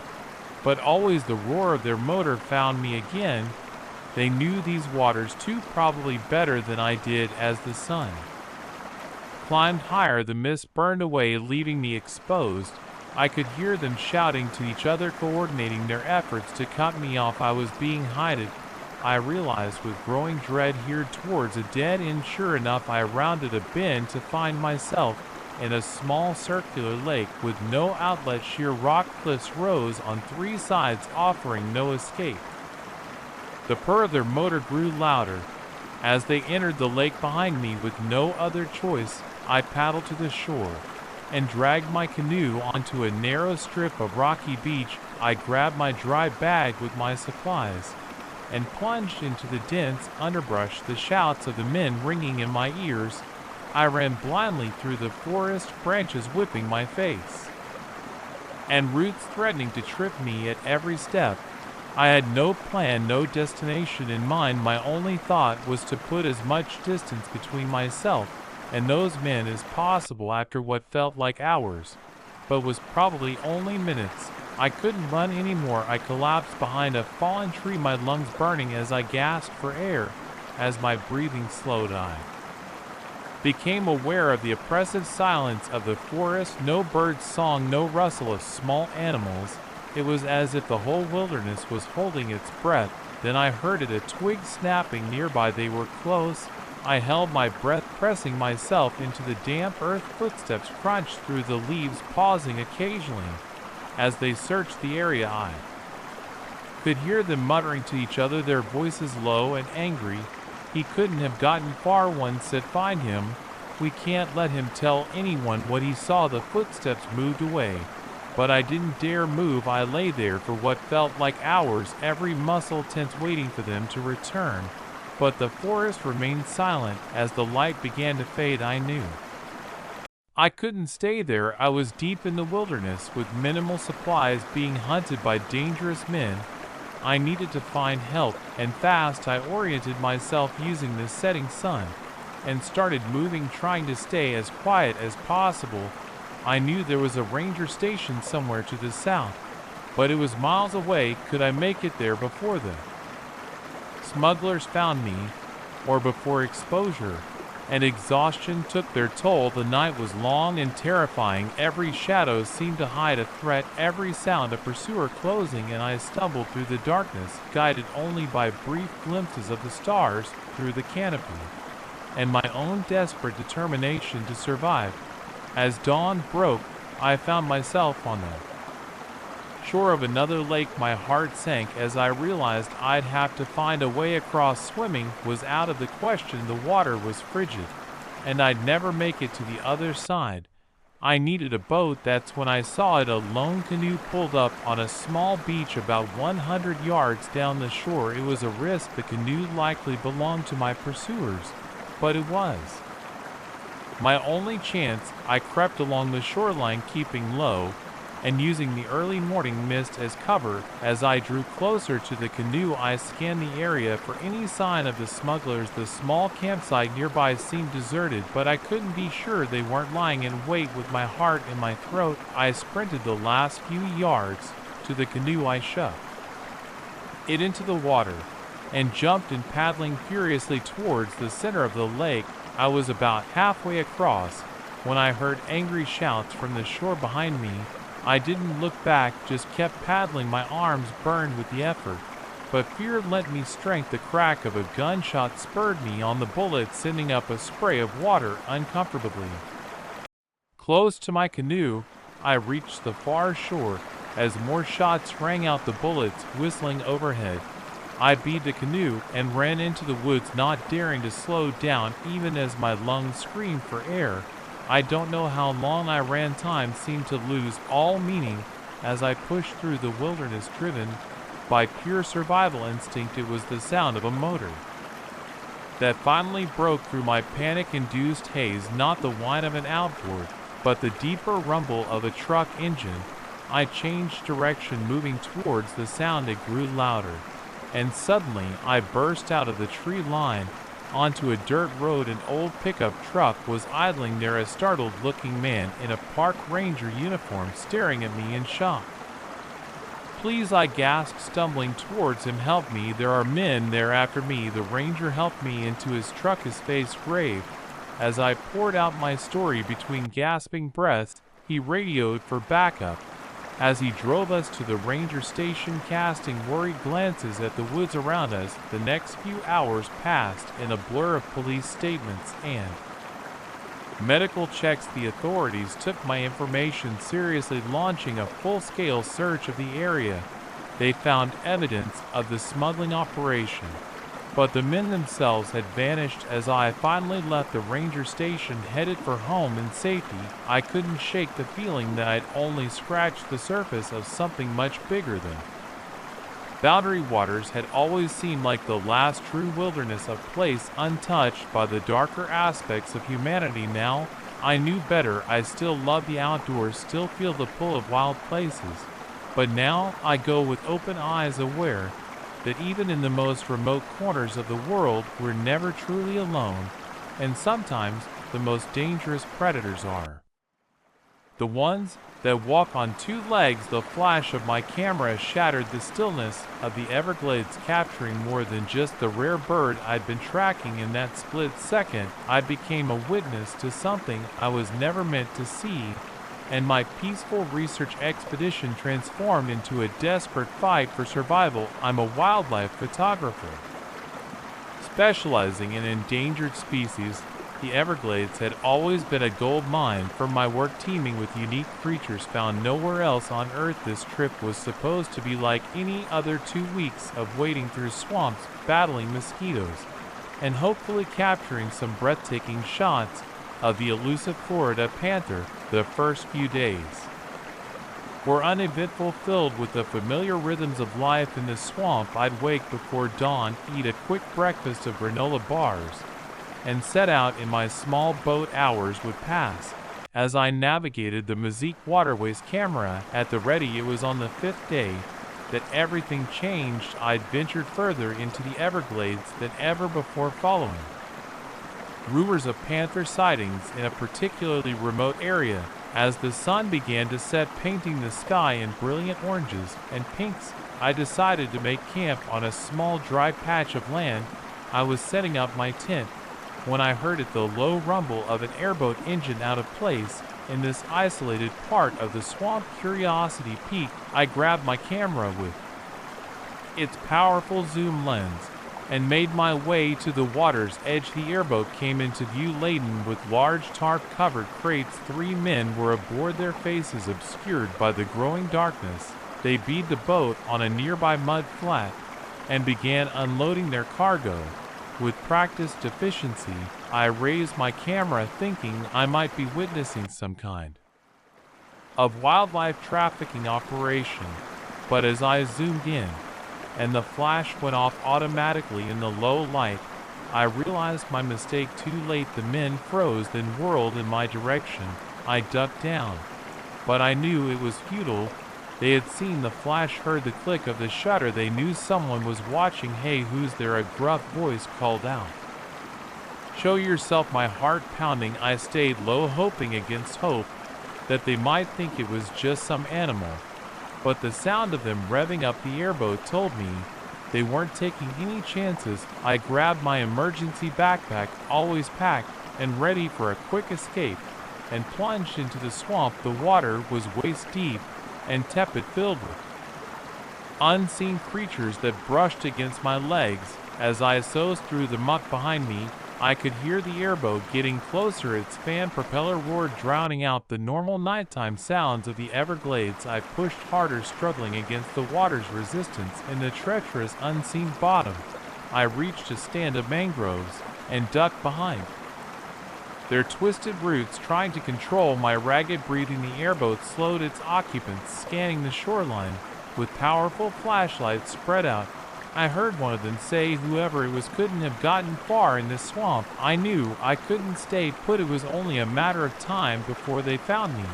But which way to go in the darkness? With the adrenaline coursing through my veins, I had lost all sense of direction. I chose a direction at random and started moving, trying to stay as quiet as possible in the noisy swamp. Every step was a challenge. The bottom was a treacherous mix of soft mud and hidden obstacles. More than once, I nearly fell face first into the murky water. The sounds of pursuit were ever present. Sometimes They seemed to fade only to come roaring back louder than ever. I had no idea if I was heading toward safety or deeper into danger as the night wore on. Exhaustion began to set in, my legs ached from constantly fighting against the water, and my skin burned from countless mosquito bites. But I couldn't stop. I knew that to stop was to die, either from exposure in the unforgiving swamp or at the hands of my pursuers. Just when I thought I couldn't go on, I saw it, a faint light in the distance. Hope surged through me, giving me a second wind. I pushed towards the light, no longer caring about the noise I was making. As I got closer, I realized it was a small cabin, perched on stilts above the water. A weather-beaten sign identified it as a ranger station. I'd never been so happy to see anything in my life. I stumbled up the stairs and pounded on the door, casting fearful glances over my shoulder. "Help, please, is anyone there?" The door opened, revealing a startled-looking ranger. "What in the world?" he exclaimed. Taking in my bedraggled appearance, I pushed past him into the cabin, slamming the door behind me. "Please," I gasped, struggling to catch my breath. "There are men after me. I saw something I shouldn't have." The ranger's expression turned serious. He locked the door and quickly closed all the shutters. "Start from the beginning," he said, grabbing his radio. "What exactly did you see?" I told him everything: the airboat, the mysterious cargo, the chase through the swamp. As I spoke, I could see his face growing grimmer. "I was afraid of this," he muttered, mostly to himself, then into the radio. "This is Ranger Michaels at Station 17. We've got a Code 3 situation, possible smuggling operation in Sector 9, requesting a immediate backup." The response was immediate. "Copy that, Station 17. Backup is on the way. A 20 minutes. Stay put and keep the witness safe." The Ranger Michaels turned back to me. "You're lucky you made it here," he said. "This part of the Everglades is a known route for smugglers. We've been trying to catch them in the act for months." A sudden noise outside made us both freeze, the unmistakable sound of an airboat engine quickly growing louder. Michael sprang into action, grabbing a shotgun from a locked cabinet. "Stay low and away from the windows," he ordered, his voice tense but controlled. I huddled in a corner as Michaels took up position near the door. The airboat's engine cut off, replaced by the sound of voices and footsteps on the wooden deck. A fist pounded on the door. "Open up." "Park Rangers." Michaels didn't move. "Identify yourself," he called back there. There was a pause. "Then you know who we are." Michaels, "Open the door or we'll open it for you." My blood ran cold. They knew the ranger by name. This was worse than I thought. Michaels' face was grim. "Not happening," he shouted. "Backups on the way. Your smuggling days are over." The response was immediate and terrifying. Gunshots rang out, splintering the wooden door. Michael ducked and returned fire, the shotgun's blast deafening in the small cabin. What followed was the longest 10 minutes of my life. A furious gun battle raged around me as I cowered on the floor, praying that help would arrive before it was too late. And then suddenly it was over. The sound of helicopter rotors filled the air, and I heard shouts of "Police, drop your weapons." When I finally dared to look up, the cabin was a mess of broken glass and bullet holes. Michaels was slumped against the wall, clutching his bleeding arm, but very much alive. Outside, I could see the smugglers being handcuffed and led away. The aftermath was a blur of police statements and medical checkups. My photos, it turned out, provided crucial evidence in breaking up a major smuggling ring that had been operating in the Everglades for years. As I finally headed home, exhausted but alive, I couldn't help but reflect on how quickly my peaceful expedition had turned into a life or death struggle. The Everglades, which I had always seen as a sanctuary, now held a darker, more dangerous aspect in my mind.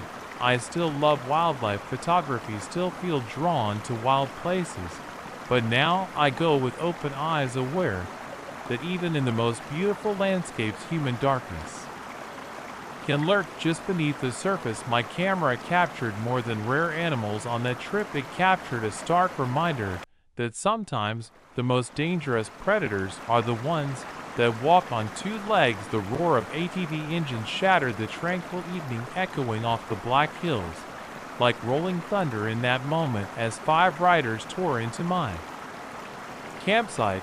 I knew my peaceful solo getaway had just taken a dangerous turn. Little did I know this intrusion was only the beginning of a nightmarish ordeal that would push me to my limits.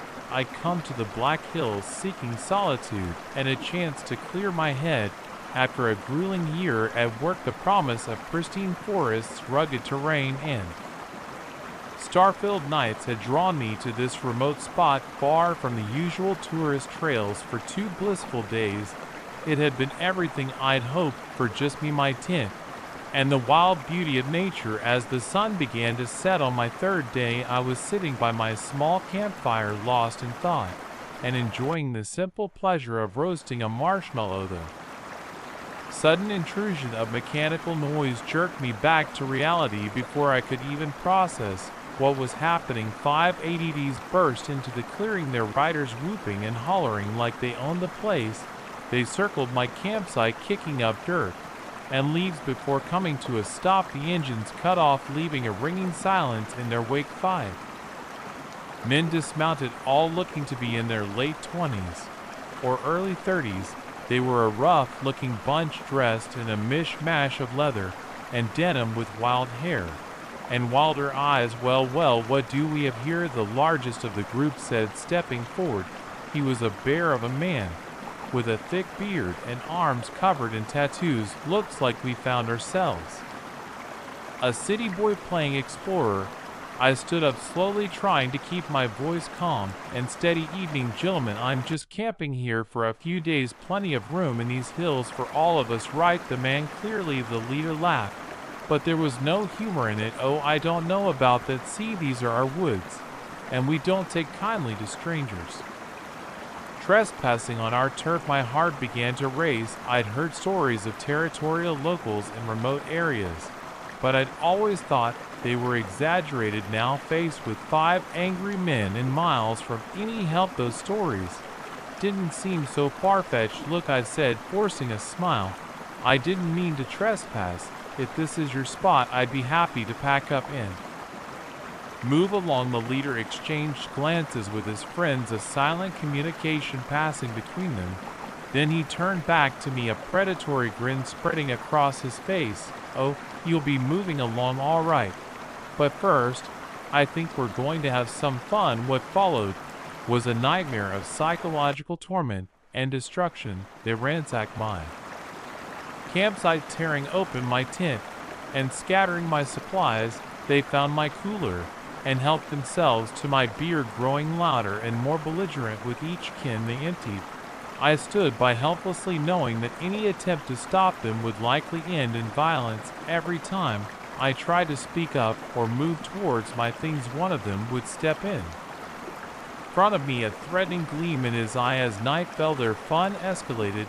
They took turns target practicing on my camping gear, using my pots and pans for ski shooting. The sound of gunshots echoed through the hills, each blast making me flinch. Please, I finally said, unable to stay silent any longer. Just take what you want and go. I won't report this, I swear. The leader turned to me, his eyes glassy from alcohol, but still menacing. Report it to who? There ain't no law out here but us. He gestured expansively, encompassing the dark forest around us. This is our kingdom, city boy, and you're about to learn what happens to trespassers in our kingdom. Fear, cold and sharp, settled in my stomach. I realized with growing horror that they had no intention of simply robbing me and leaving. This was a game to them, and it was far from over. As if to confirm my fears, one of the men grabbed a burning log from my fire and hurled it at my tent. The nylon fabric caught immediately, flames licking up the sides with terrifying speed. No, I yelled, starting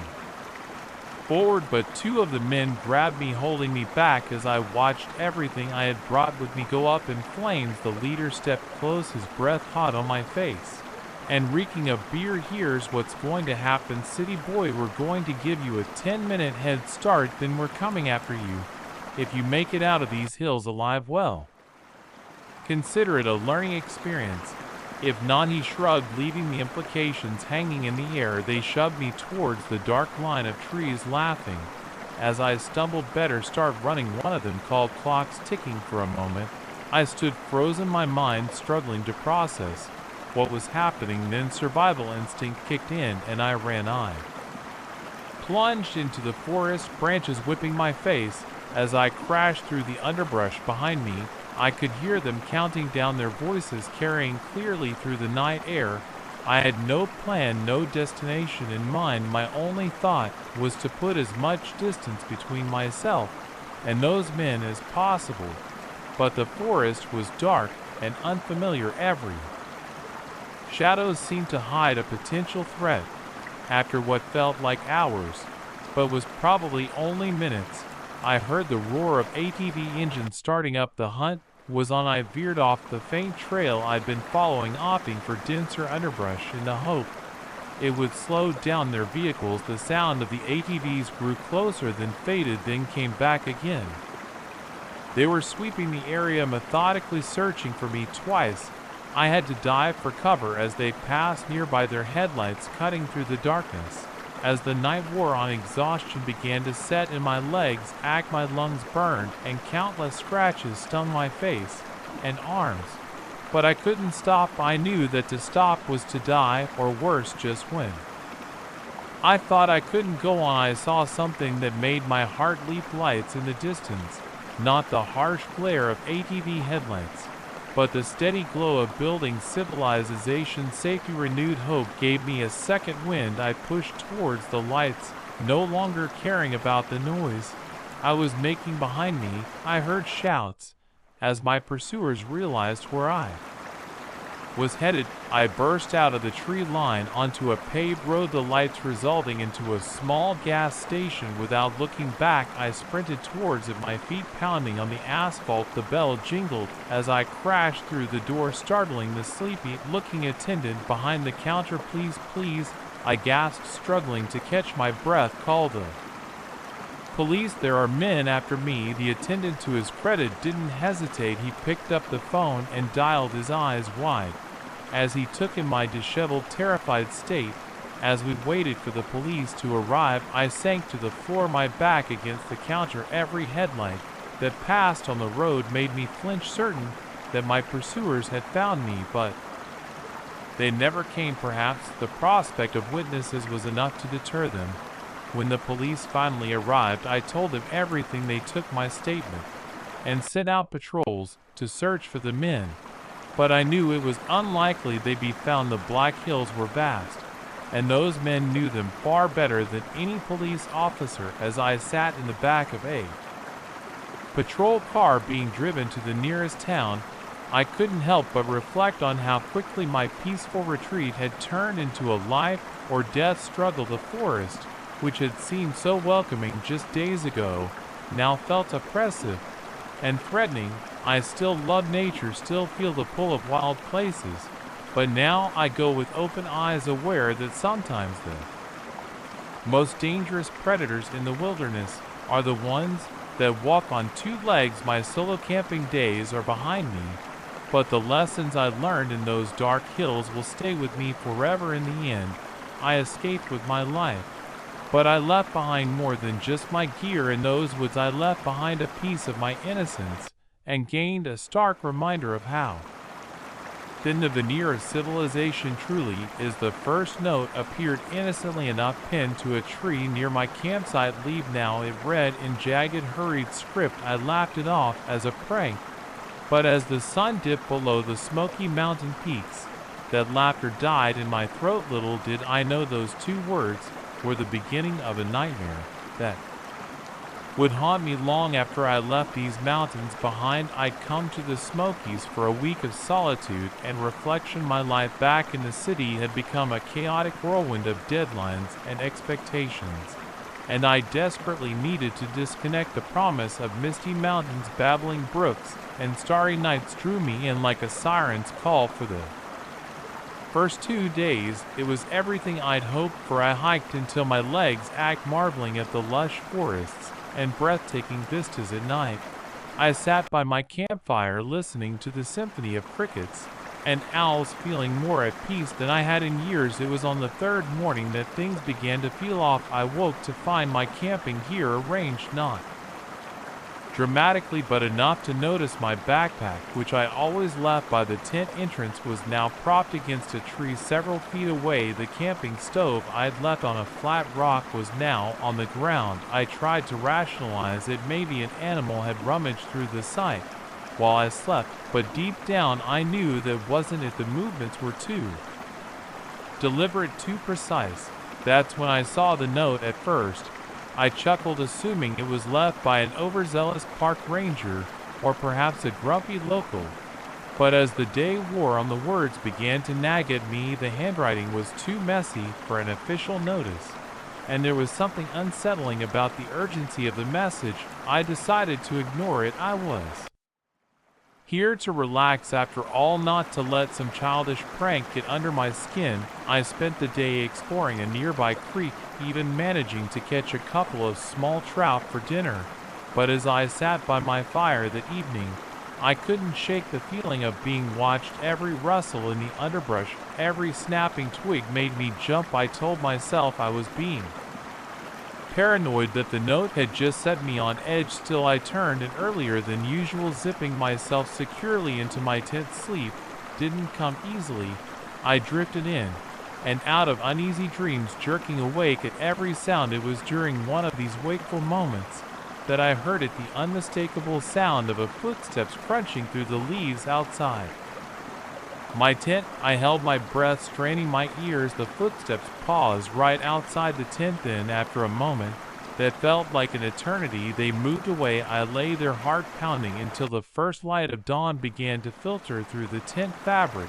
When I finally worked up the courage to unzip the tent, I found my campsite in disarray. My belongings were scattered about, and they're pinned to the same tree as before was another note: "This is your last warning. Leave, or you'll regret it." Fear coiled in my stomach like a cold, heavy snake.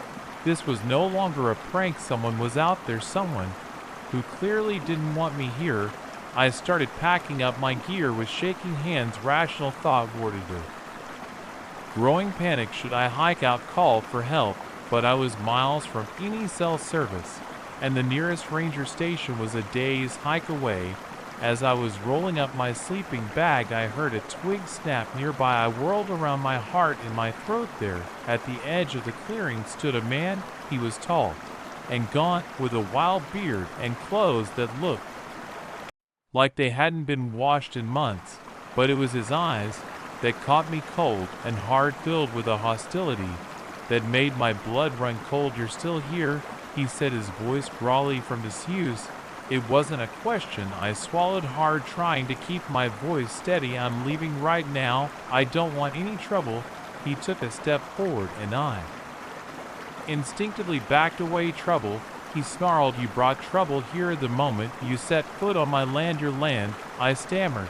"But this is a national park. It's public land." The man's face contorted with rage. "Public? There's nothing public about these mountains. My family has lived here for generations. We were here long before your government decided to draw lines on a map and call it theirs."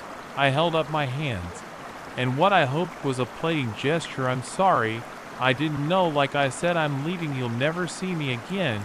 He was silent for a long moment, his eyes boring into me. Then, almost casually, he reached behind his back and pulled out a long, wicked-looking knife. My heart nearly stopped. "No," he said, his voice eerily calm. "I don't think you understand. You can't just leave. You've seen me now. You'll tell them about me." I shook my head frantically. "I won't tell anyone, I swear. Please, just let me go." But I could see in his eyes that he didn't believe me, that he had no intention of letting me leave these mountains alive. What happened next was a blur of terror and adrenaline. As he lunged forward, I threw my sleeping bag at him, momentarily tangling him up. I used that split second to run, abandoning my gear and plunging into the thick underbrush.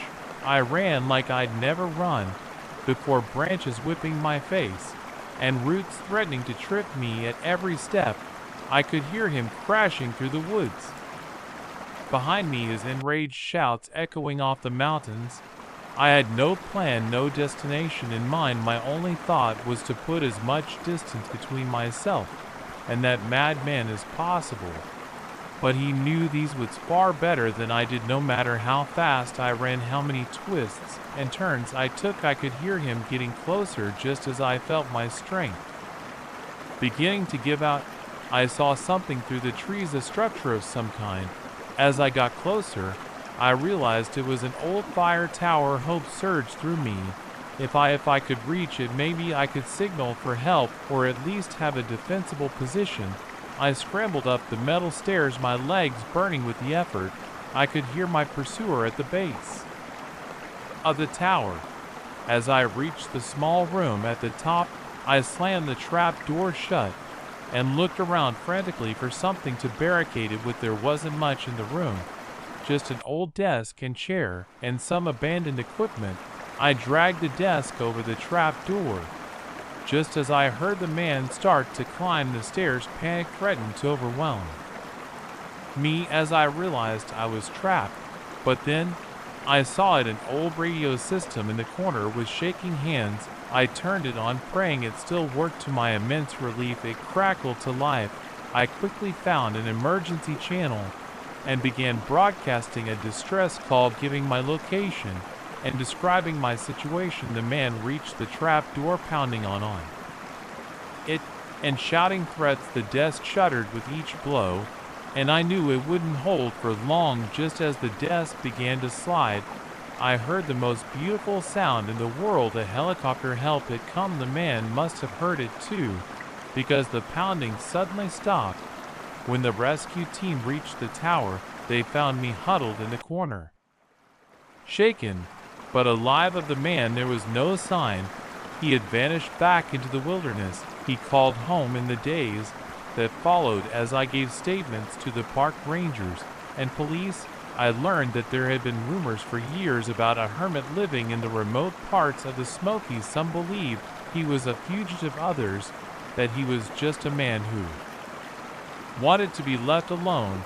But no one had ever been able to prove his existence until now. They never found him despite an extensive search. Sometimes I wonder if he's still out there defending his perceived territory against unwitting intruders. Like myself, I still love nature, still feel drawn to wild places. But now I go with open eyes, aware that the wilderness holds secrets and dangers beyond what most of us can imagine. Those few days in the Smokies taught me a harsh lesson about the thin line between civilization and savagery, and how quickly that line can blur when we venture into the truly wild places of the world. As I sit here safe in my city apartment, I can still hear the wind whispering through the Smoky Mountain pines, but now that whisper carries a warning. Some parts of the wilderness don't want to be explored. Some secrets are best left undiscovered, and sometimes the most dangerous predator in the forest is the one that walks on two legs. The moment I stepped into the Hardings' quaint cottage, I felt a chill that had nothing to do with the mountain air. Their smiles were warm, their hospitality effusive, but something in their eyes made my skin crawl. I should have trusted my instincts and left right then. Instead, I stayed for dinner, unknowingly setting in motion a nightmare that would haunt me for years to come. I had come to this tiny village nestled in the hills for my anthropology thesis. The plan was to spend a month studying the traditional lifestyle and customs of this isolated community. It was meant to be the cornerstone of my graduate work, a deep dive into a way of life that was rapidly disappearing in our modern world. The first few days were everything I had hoped for. The villagers were friendly, if a bit reserved, and I filled notebook after notebook with observations and interviews. I stayed at a small inn on the outskirts of the village, a cozy place run by a grandmotherly woman who fussed over me like I was her long-lost grandchild. It was on my third evening that at the Hardings. I was having dinner at the local cafe when they approached my table.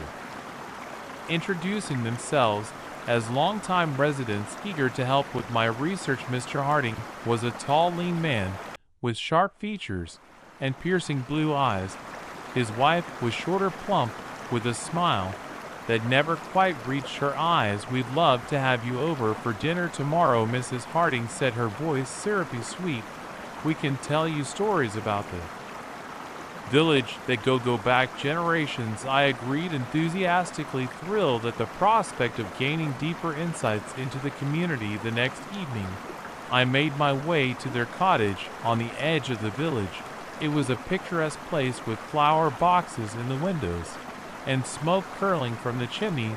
The dinner was delicious, a hearty meal of local specialties. The Hardings were charming hosts, regaling me with tales of village history and folklore. But as the evening wore on, I began to notice odd details, the way they would exchange glances when they thought I wasn't looking, the pointed questions about my family, my background, my plans.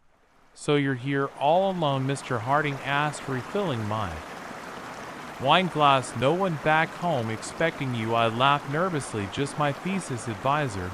But he knows I'll be out of touch for a while." Something flashed in Mrs. Harding's eyes, at that something that made my stomach tighten.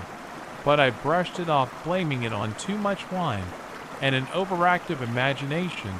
As I was leaving, they invited me to come back the next day.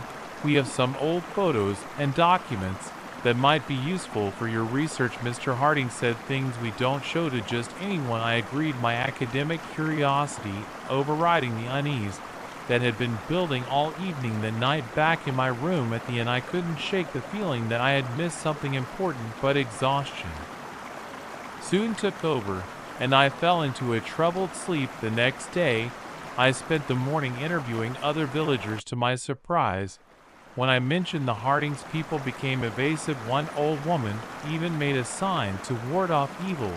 When I said their names, it was strange, but I chalked it up to small town politics and rivalries. In the afternoon, I made my way back to the Hardings' cottage. This time, Mrs. Harding answered the door alone. "Oh, I'm so glad you came," she said, ushering me in. "Harold's just gone to fetch those documents. We mentioned he'll be back soon." She sat me down in the living room and brought me a cup of tea. As I sipped it, I began to feel dizzy. The room seemed to tilt and spin. I tried to stand hand, but my legs wouldn't cooperate. What's happening?" I slurred, the teacup slipping from my numb fingers. Mrs. Harding's face swam into view, her expression no longer warm, but coldly triumphant. "Don't fight it, dear," she said softly. "It'll be easier if you just let go." That was the last thing I remember before darkness took me. I woke up in a small windowless room. My head was pounding, and my mouth felt like it was stuffed with cotton. As my eyes adjusted to the dim light, I realized with growing horror that I was trapped. The door was solid wood with no handle on the inside. The walls were bare except for dozens of photographs, all of young women who looked terrified. Panic set in as I realized the full extent of my situation. I wasn't the first person the Hardings had lured in, and if I didn't find a way out, I wouldn't be the last. Days blended together in that room. The Hardings would bring me food and water, always careful to keep the door blocked. When they entered, they talked about preserving the old ways and how I would help continue the lineage. Their words were kind, but their eyes were cold and fanatical. I tried reasoning with them, pleading, even threatening. Nothing worked. They were convinced that what they were doing was right, that they were chosen to maintain the purity of their bloodline. As time passed, I began to lose hope. No one knew exactly where I was. The villagers, if they suspected anything, were too afraid to act. I was truly alone. But then, on what I think was the 10th day of my captivity, I saw my chance. Mrs. Harding came in to bring my meal, but she stumbled, distracted by something Mr. Harding was saying in the hallway. For just a moment, the door was unguarded. I didn't think, I just acted. I shoved past her with strength born of desperation and ran behind me. I could hear shouts and the sound of pursuit, but I didn't look back. I ran through the house and out into the night, my bare feet slapping against the cold ground. The village was dark and silent as I tore through it. I had no plan, no destination in mind. My only thought was to get as far away from that house of horrors as possible. I don't know how long I ran. My lungs burned and my feet were cut and bleeding, but I didn't stop. Eventually, I found myself on a road leading out of the village. In the distance, I saw headlights approaching. Desperate and terrified, I flagged down the car. It was a couple returning from a late night in the nearby town. They took one look at my wild eyes and disheveled appearance and knew something was terrible wrong. I babbled out my story as they drove me to the nearest police station in the larger town down the mountain. The officers were skeptical at first, but something in my eyes must have convinced them. They took my statement and sent out patrols to investigate. The next few days passed in a blur of police interviews and medical examinations. They found the Hardings' house empty with evidence that they had fled in a hurry. The photographs I had seen were still there, silent testimony to years of abductions and terror. As the investigation unfolded, a horrifying picture emerged. The Hardings were part of a cult that had existed in secret for generations, believing they were preserving some ancient bloodline. They had been abducting young women for years, using the isolated nature of the village to hide their crimes. Many of the villagers, it turned out, had suspected something was wrong, but were too afraid to speak out. The Hardings had wielded considerable influence in the community, their family having been prominent in the area for centuries. In the end, the Hardings were caught trying to cross the border into a neighboring country. They went to prison, and I testified at their trial. But the ordeal left deep scars, both physical and emotional. It took years of therapy before I could sleep through the night without nightmares. I never finished my thesis. The thought of returning to anthropology, of studying isolated communities, filled me with dread. Instead, I channeled my experiences into advocacy work, helping other survivors of abduction and cult abuse. Sometimes, I still wake up in a cold sweat, feeling the walls of that tiny room closing in on me, but then I remind myself that I'm safe, that I escaped, that I survived, and in those moments, I feel a fierce pride in my own resilience. My experience taught me that evil can lurk behind the most benign facades, that danger can be found in the most unexpected places. But it also showed me the strength of the human spirit, the will to survive against all odds.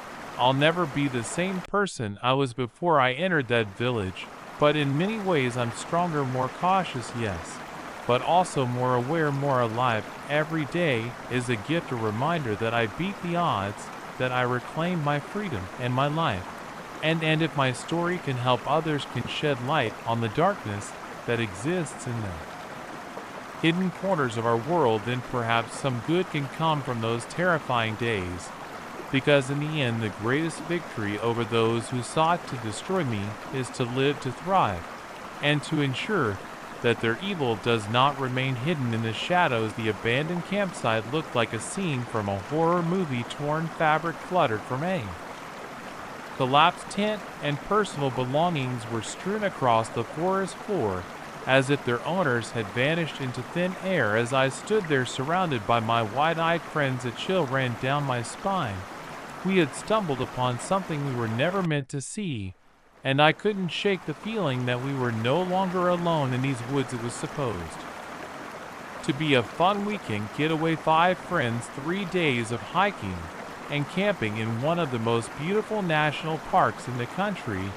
We had been planning this trip for months, eagerly anticipating the chance to disconnect from our busy lives and reconnect with nature and each other. The first 2 days were everything we'd hoped for. We hiked challenging trails, marveled at breathtaking vistas, and spent our evenings around the campfire sharing stories and dreams under a can of stars. It felt like we were the only people in the world, surrounded by the raw beauty of the wilderness. On the 3rd day, we decided to venture off the main trail, eager to explore a secluded area rumored to have a hidden waterfall. The path was overgrown and barely visible in places, but our sense of adventure pushed us forward. That's when we found it, the abandoned campsite that would change everything. At first, we approached with curiosity rather than caution.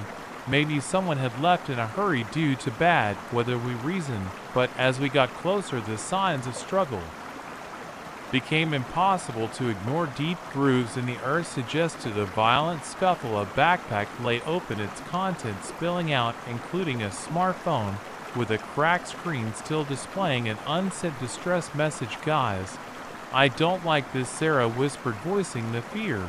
We all felt we should go back and then report this to the Rangers. Mike, always the skeptic, tried to rationalize the scene. "It's probably just some prank. You know how people are always trying to scare other campers." But the fear in his eyes betrayed his words. We all knew this was no prank. As we debated our next move, a sound from the surrounding forest froze us in place.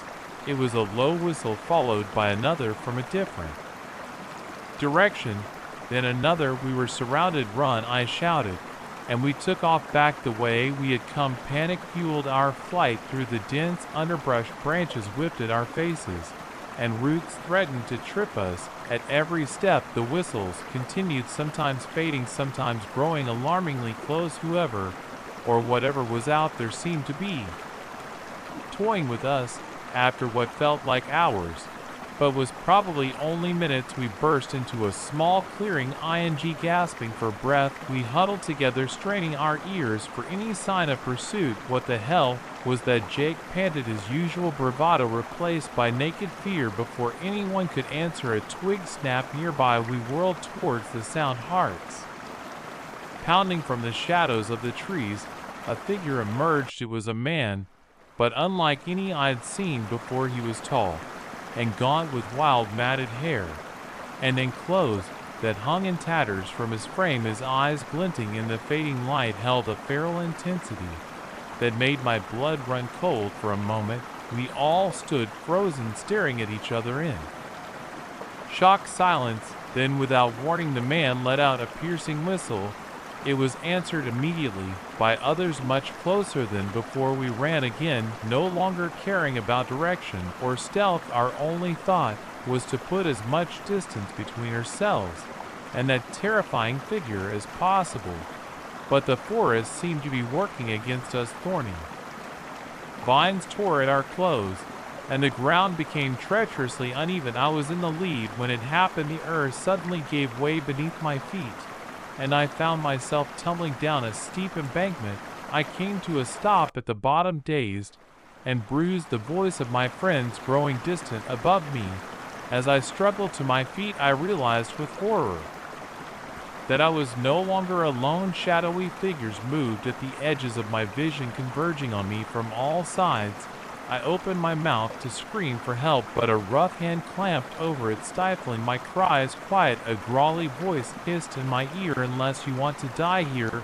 I was dragged deeper into the shadows, away from where I could hear my friends calling my name. My captor pulled me into a small cave hidden behind a curtain of vines. Inside, the faint glow of a dying fire illuminated several faces, all as wild and unkempt as the first man we'd seen. "What do you want?" I managed to choke out. Once the hand was removed from my mouth. "Please, just let me go." We didn't mean to intrude. A woman, her face lined with dirt and what looked like ritual scarification, stepped forward. "Intrude? You've done more than intrude, city dweller. You've seen what you were never meant to see." As my eyes adjusted to the dim light, I began to make out more details of my surroundings. The cave walls were covered in strange symbols and crude drawings, piles of scavenged items. Everything from camping gear to more modern technologies were stacked in corners. With a jolt, I realized some of it must have come from the abandoned campsite we'd stumbled upon. "Who are you people?" I asked, trying to keep the tremor out of my voice. The woman's eyes narrowed. "We are the true children of the forest. We've lived here for generations, protecting these lands from the corruption of your world, and now you and your friends threaten everything outside. And I could hear the continued calls of my friends growing more frantic. By the minute, the woman gestured to one of the men. Deal with them, make sure they leave, but don't harm them yet.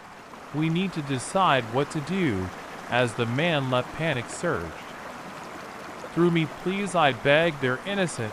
We all are. We didn't know. Silence. The woman snapped. Your ignorance doesn't absolve you. You've seen our home, our way of life. If word gets out, others will come. We'll be hunted, studied, destroyed. The gravity of the situation hit me like a physical blow. These people weren't just hermits or survivalists. They were an entire society hidden away from the modern world, fiercely protecting their isolation.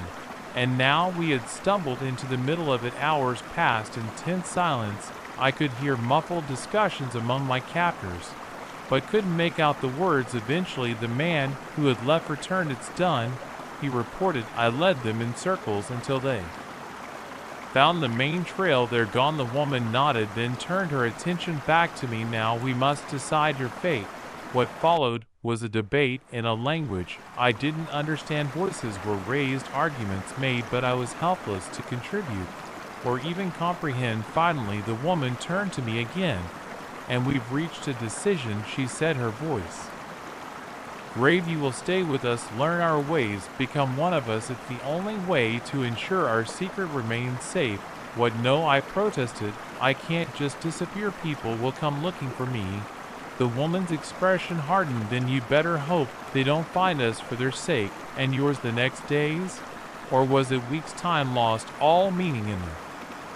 Perpetual twilight light of the forest were a blur of fear, confusion, and gradual acceptance. I was watched, constantly taught their strange customs and primitive survival skills. Slowly, I began to understand their way of life, their deep connection to the forest that went beyond anything I'd ever experienced.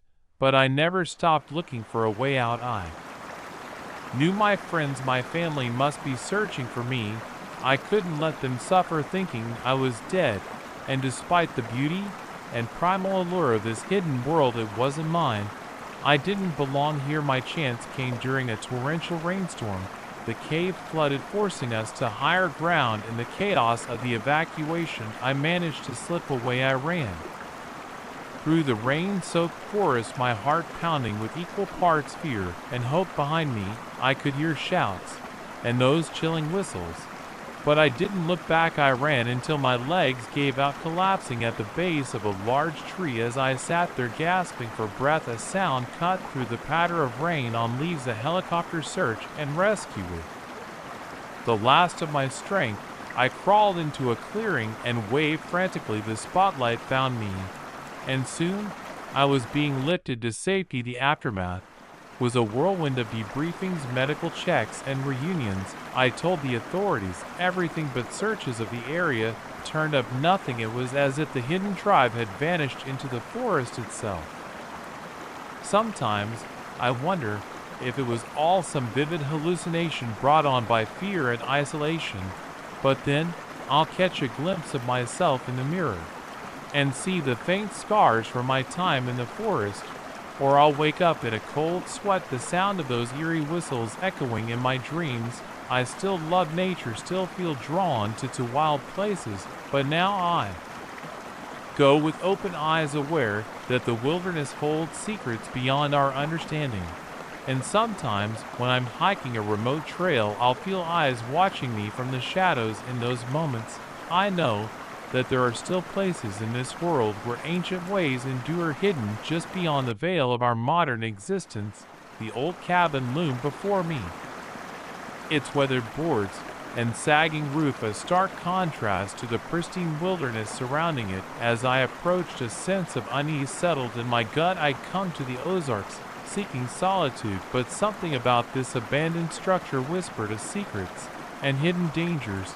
If only I'd listened to that inner voice, I might have avoided the nightmare that was about to unfold. I'd been hiking for days, relishing the escape from my high-stress job in the city. The Ozark Mountains had always called to me, their rugged beauty and rich folklore drawing me like a moth to flame. This solo trip was meant to be a reset, a chance to clear my head and reconnect with nature. The first few days had been blissful.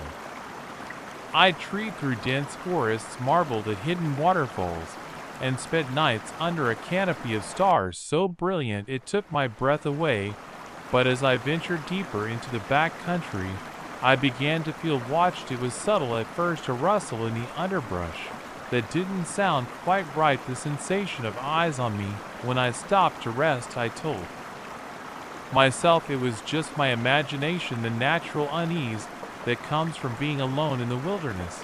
But deep down I knew something wasn't right. On the fourth day, I stumbled upon the cabin. It sat in a small clearing looking like it had been abandoned for decades. Curiosity got the better of me, and I decided to explore. The door creaked ominously as I pushed it open, sending a shiver down my spine. The interior was dim and musty, filled with the remnants of a lifelong abandoned, dust-covered furniture, shelves lined with ancient canned goods, and tattered curtains that stirred in the breeze from the open door.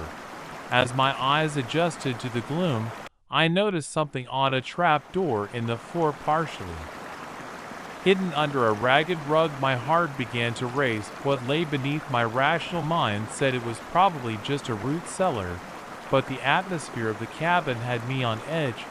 I knelt down, my hand hovering over the iron ring that served as a handle. That's when I heard it, a sound that made my blood run cold. Footsteps, heavy and deliberate, approaching me.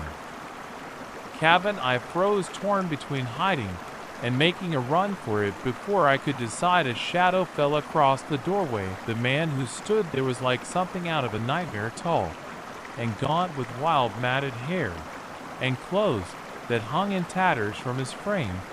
But it was his eyes that terrified me, the most pale blue and filled with a mixture of rage and madness. Well, he growled, his voice rough from disuse. Looks like I caught myself a trespasser. I raised my hands, trying to appear non-threatening. I'm sorry, I stammered. I didn't know anyone lived here. I was just exploring. He spat. This ain't no tourist attraction. Boy, this is my home, and you ain't welcome here. He took a step forward, and I instinctively backed away. My heel caught on the edge of the trapeze, and I stumbled, falling backwards. The last thing I saw was the man lunging towards me, then darkness. As my head struck something hard, I awoke to pain and darkness. My head throbbed, and when I tried to move, I realized with growing horror that I was bound. Rough rope bit into my wrists and ankles. I was lying on a cold, damp earthen floor, the root cellar beneath the trap door. I realized, hello, I called out, my voice hoarse and trembling. Is anyone there? Silence answered me, broken only by the scurrying of what I prayed were just rats. How long had I been unconscious? Hours, days. The darkness was absolute, disorienting, time lost. All meaning in that lightless pit. I drifted in and out of consciousness, my mind conjuring terrifying scenarios of what might happen to me. Would anyone even know to look for me here? I told my family I was going hiking, but in an area this vast, finding one missing person would be nearly impossible. I'm not sure how long I'd been there when I heard the trap door creak open, light painfully bright after the darkness flooded the cellar. I squinted up to see the man descending a rickety ladder, a lantern in one hand and a plate in the other. He grunted, setting the plate beside me.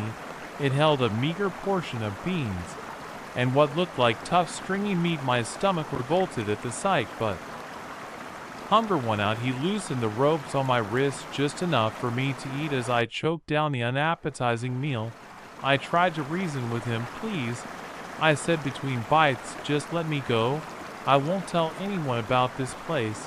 I swear. He laughed, a harsh, humorless sound. Oh, I know you won't, because you ain't ever leaving the woods. A chill ran through me at his words. Why, I asked, fighting to keep my voice steady. Why are you doing this? His eyes took on a faraway look. This land, he said, gesturing vaguely upwards. It's been in my family for generations. We lived here long before the government came in, calling it a park and trying to push us out. But we didn't leave, we just went deeper. He fixed me with a penetrating stare, And now you city folk come traying through thinking you can just take whatever you want. Well, I'm here to tell you these woods take back they take. And they keep with that cryptic statement. He gathered up the plate and climbed back up the ladder. The trapo slammed shut, plunging me back into darkness. The days that followed were a nightmare of isolation, fear, and increasing desperation. The man would appear periodically with food and water, sometimes talking for hours about the old ways and how the modern world was destroying everything. Other times he'd sit in silence, just watching me with those unnerving pale eyes. I tried everything I could think of to escape. I worked at the ropes until my wrists were raw and bleeding. I pleaded, I reasoned. I even tried to overpower him once when he got too close, but he was far stronger than his gaunt frame suggested, and that attempt earned me a beating that left me barely conscious. As time wore on, I began to lose hope. The darkness of the cellar seemed to seep into my very soul. I thought of my family, my friends, wondering if they were looking for me, or if they'd given me up for dead. The man's words echoed in my mind. These woods take back they take, and they keep. But just when I was on the verge of giving up entirely, fate intervened. A thunderstorm rolled in, more violent than any I'd ever experienced. The cellar began to flood water, seeping in through the earth and walls. The man appeared cursing as he dragged me up the ladder. Damn rain's going to wash out the whole hillside. He muttered more to himself than to me. He shoved me into a corner of the cabin, quickly tying me to a sturdy wooden post. Don't you get any ideas? He growled. I'll be right back. As soon as he was out the door, I began working frantically at my bonds. The ropes, damp from the flooded cellar, were slightly looser than before. I twisted and pulled, ignoring the pain as the rough fibers bit into my skin. Just as I felt the ropes beginning to give a deafening crack split the air, the cabin shuddered, and I looked up in horror to see a massive tree falling towards us, uprooted by the storm and the saturated ground. I redoubled my efforts, desperation lending me strength. The ropes fell away just as the tree struck the cabin. Timber splintered and the roof began to cave, and I dove for the door, feeling debris rain down around me. I burst out into the storm rain lashing at my face. Behind me, I heard an agonized scream as the cabin collapsed entirely. For a moment, I was tempted to go back to try and help the man who had held me captive, but survival instinct took over, and I ran through the darkness, slipping and stumbling on the muddy ground. Lightning illuminated the forest in brief, terrifying flashes. I had no idea where I was going, only that I had to get as far away from that place as possible. I don't know how long I ran, or how far. Eventually, I collapsed flat at the base of a large tree, exhaustion and weeks of captivity finally catching up with me. As consciousness faded, I thought I heard voices, saw flashlight beams cutting through the rain. But surely that was just a hallucination, a final cruel trick of mine beleaguered mind. I awoke in a hospital bed, surrounded by worried faces. Search and rescue had found me. I learned after my family reported me missing. The storm that had facilitated my escape had also led to my salvation. The rescue teams had been checking the area for storm victims when they stumbled upon me. As I recovered, I told the authorities everything. They searched the area, but found no trace of the cabin or the man who had held me captive. It was as if the woods had swallowed them whole, erasing all evidence of the nightmare I'd endured. Sometimes in the dark of night, I still hear his voice. These woods take back they take, and they keep, and I wonder, with a shiver, what other secrets those ancient forests might be hiding. The pit was a maw of darkness, its edges lined with sharpened wooden stakes. As I peered into its depths, the beam of my flashlight caught something that made my blood run cold, a glint of white, unmistakably human bone. In that moment, I knew we had stumbled upon something far more sinister than anything we could have imagined on our weekend hiking trip. Little did I know our discovery would plunge us into a nightmare that would test the limits of our survival instincts and our sanity.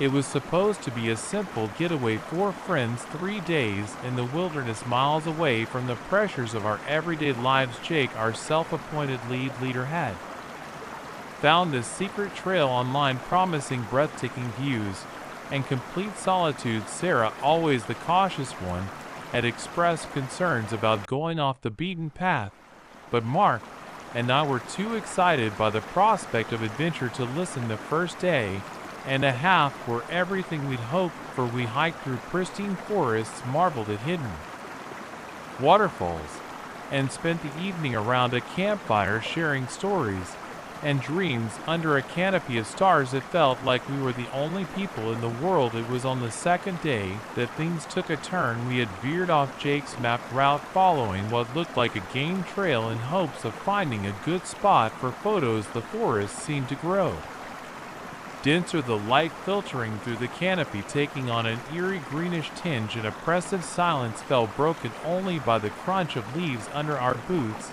That's when we found it, the pit. At first we thought it might be some kind of old hunting trap, but as we got closer the scale of it became apparent. This was no animal snare. The pit was easily 15 feet across, and so deep that the bottom was lost in shadow. Guys, I really don't like this, Sarah whispered, voicing the fear we all felt. We should go back, but curiosity got the better of us. Jake produced a length of rope from his pack, and before anyone could object, he had secured it to a nearby tree and was rappelling down into the pit. Oh my God, his voice echoed up from the darkness. You guys need to see this one. By one we followed him down. The pit was deeper than it had looked from above, the walls lined with crude wooden scaffolding, and there scattered across the earth and floor were the remains, not just bones, but personal effects, tattered scraps of clothing, a rusted watch, even a child's toy. What is this place? Mark's voice was barely a whisper before anyone could answer. A sound from above froze us in place. Voices, gruff and angry, were approaching the pit. We doused our lights, pressing ourselves against the damp walls. I'm telling you, I heard something, one voice said. Could be an animal got into the pit again.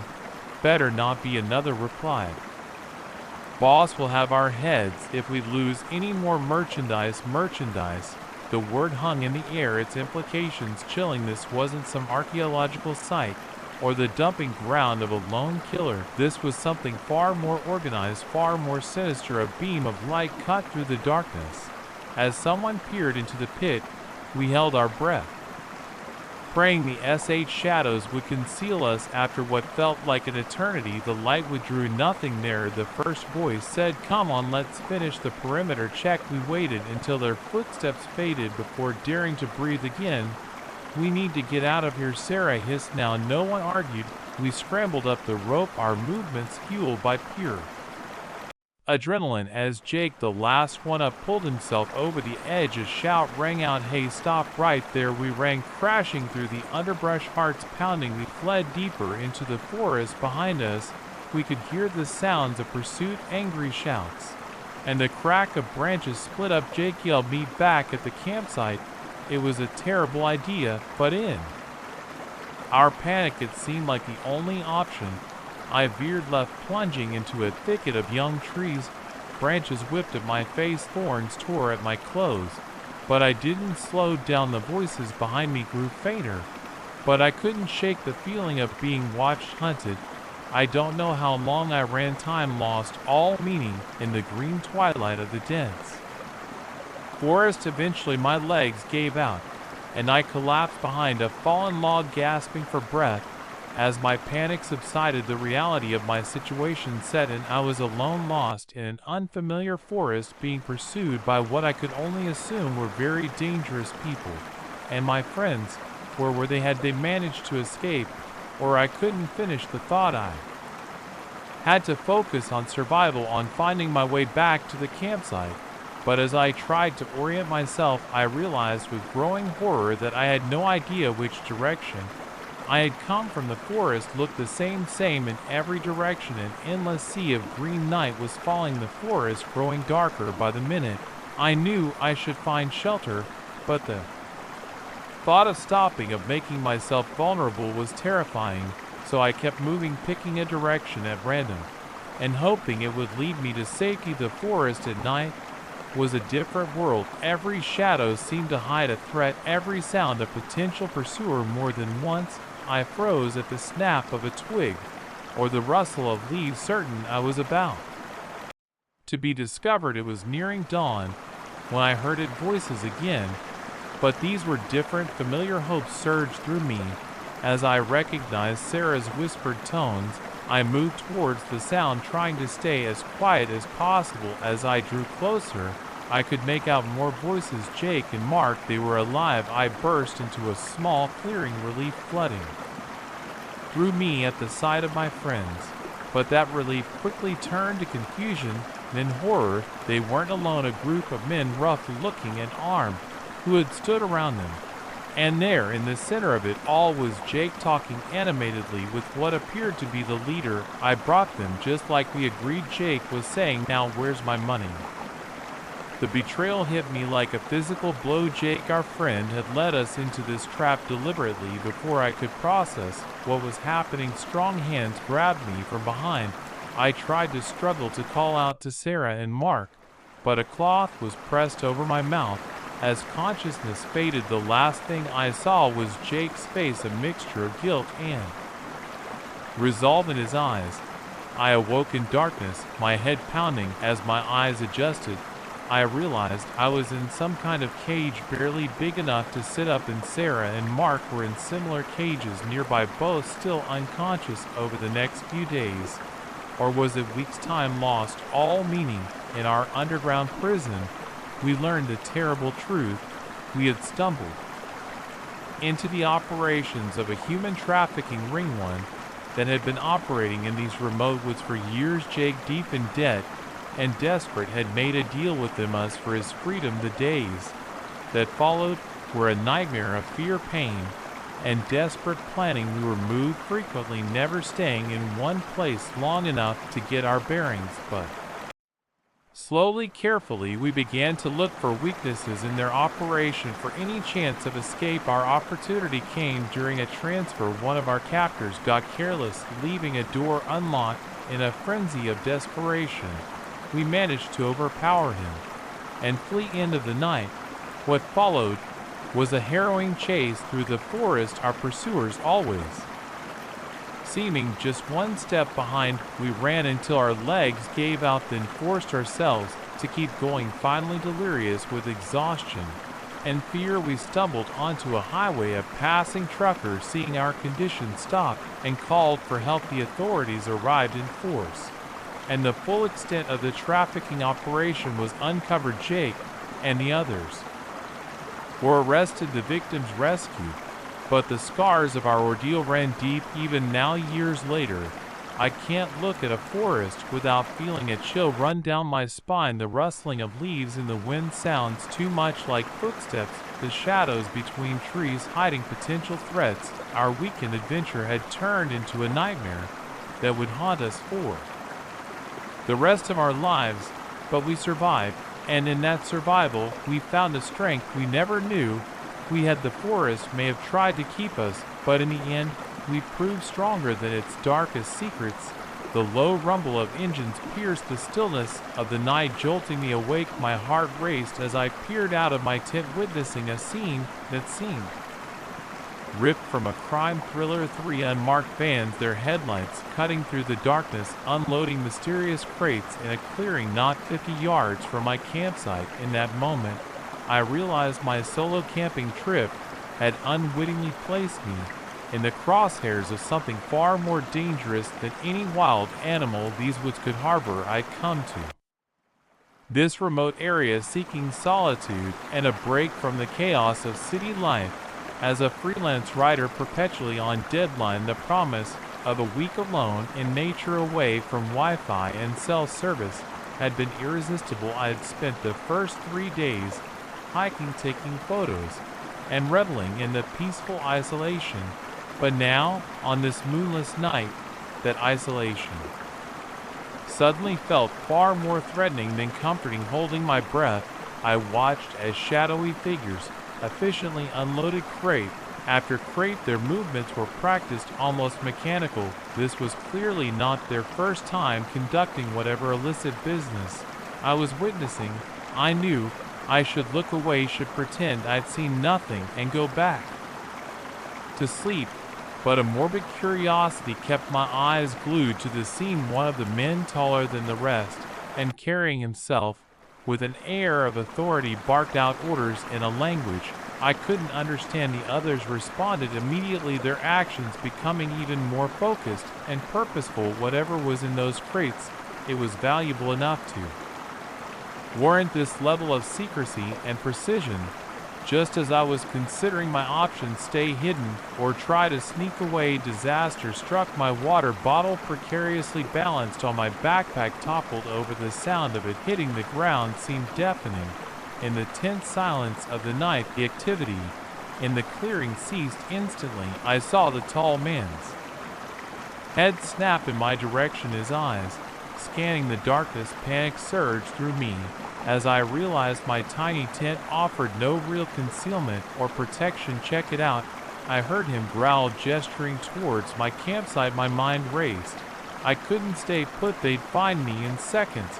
But running blindly into the dark forest seemed equally suicidal. In a split-second decision, I grabbed my emergency backpack, always packed and ready, a habit that suddenly seemed prescient, slipped out the back of my tent and dove into the underbrush. I hadn't moved a moment too soon. As I pressed myself into the damp earth, I heard the sound of my tent being roughly searched. Angry voices called out to each other, and flashlight beams swept the area.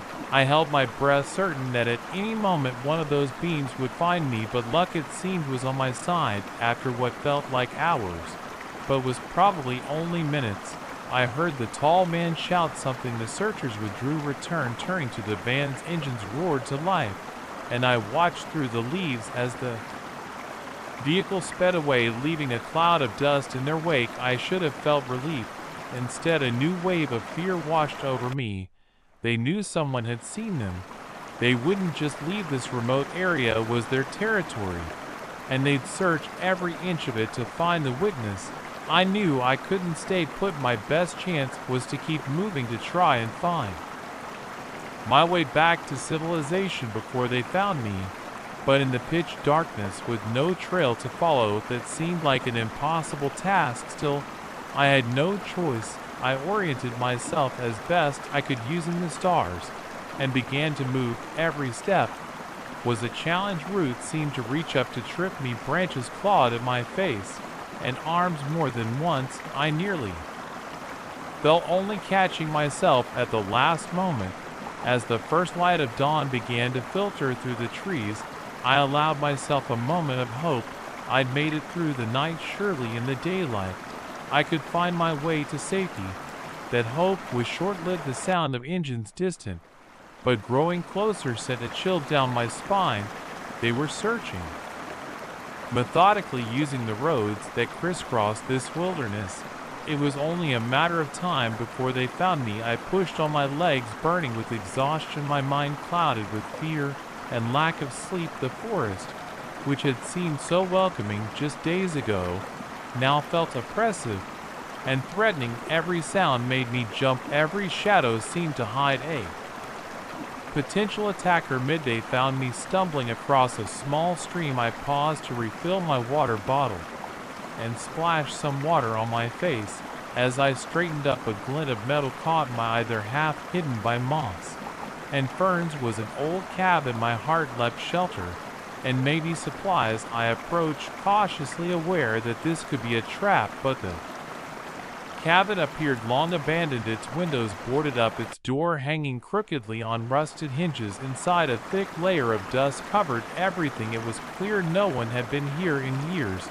As I searched the cabin for anything useful, my foot caught on a loose floorboard. I stumbled, and as I caught myself, I noticed something odd. The floorboard had shifted, revealing a small space underneath. Curious, I pried it up further. What I found made my blood run cold. The hidden compartment was filled with papers, maps, schedules, lists of names and numbers. Even with my limited knowledge, I could see this was documentation of a massive smuggling operation. I had stumbled upon their record cache. The sound of an approaching vehicle snapped me back to reality. I shoved the papers into my backpack and ran to the window. An SUV was making its way down the overgrown road towards the cabin.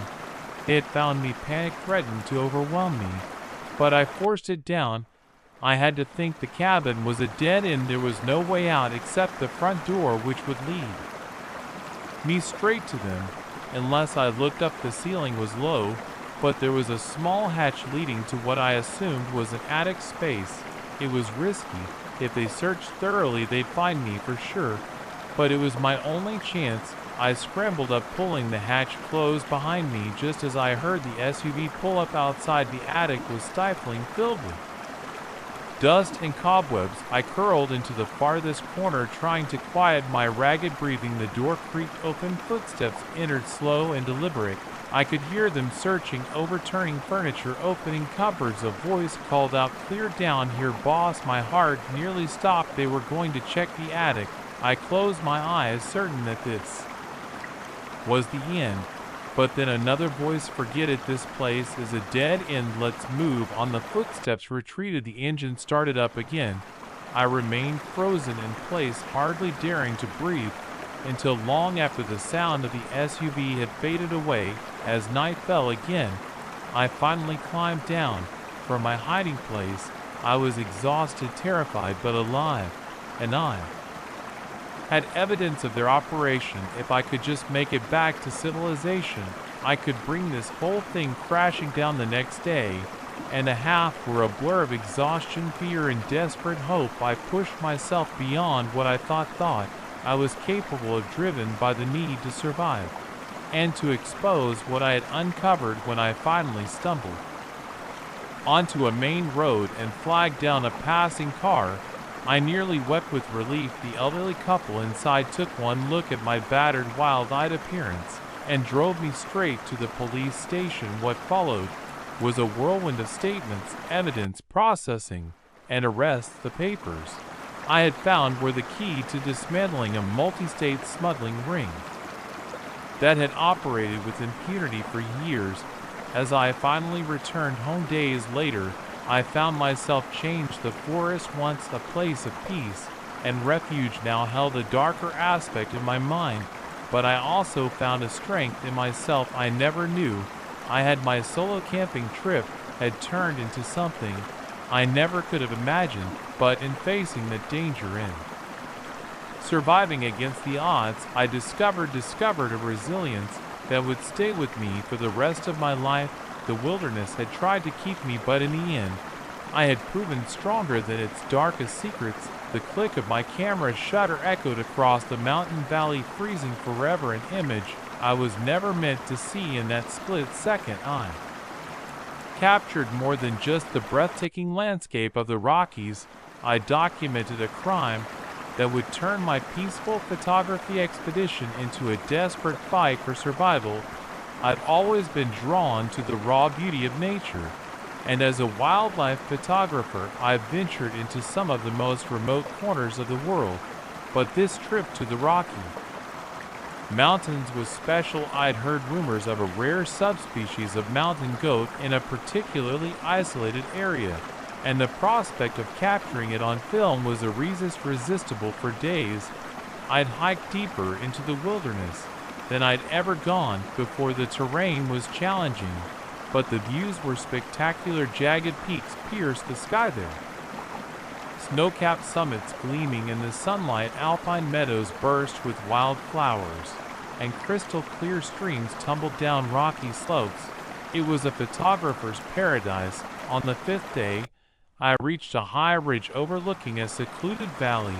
As I set up my tripod and adjusted my telephoto lens, movement in the valley below caught my eye. At first, I thought it might be the elusive goats I'd been searching for, but as I peered through my viewfinder, my excitement turned to confusion, then to horror. There, in a clearing partially hidden by trees, was a makeshift mining operation. Heavy machinery scarred the pristine landscape, and a group of men moved purposefully around the site.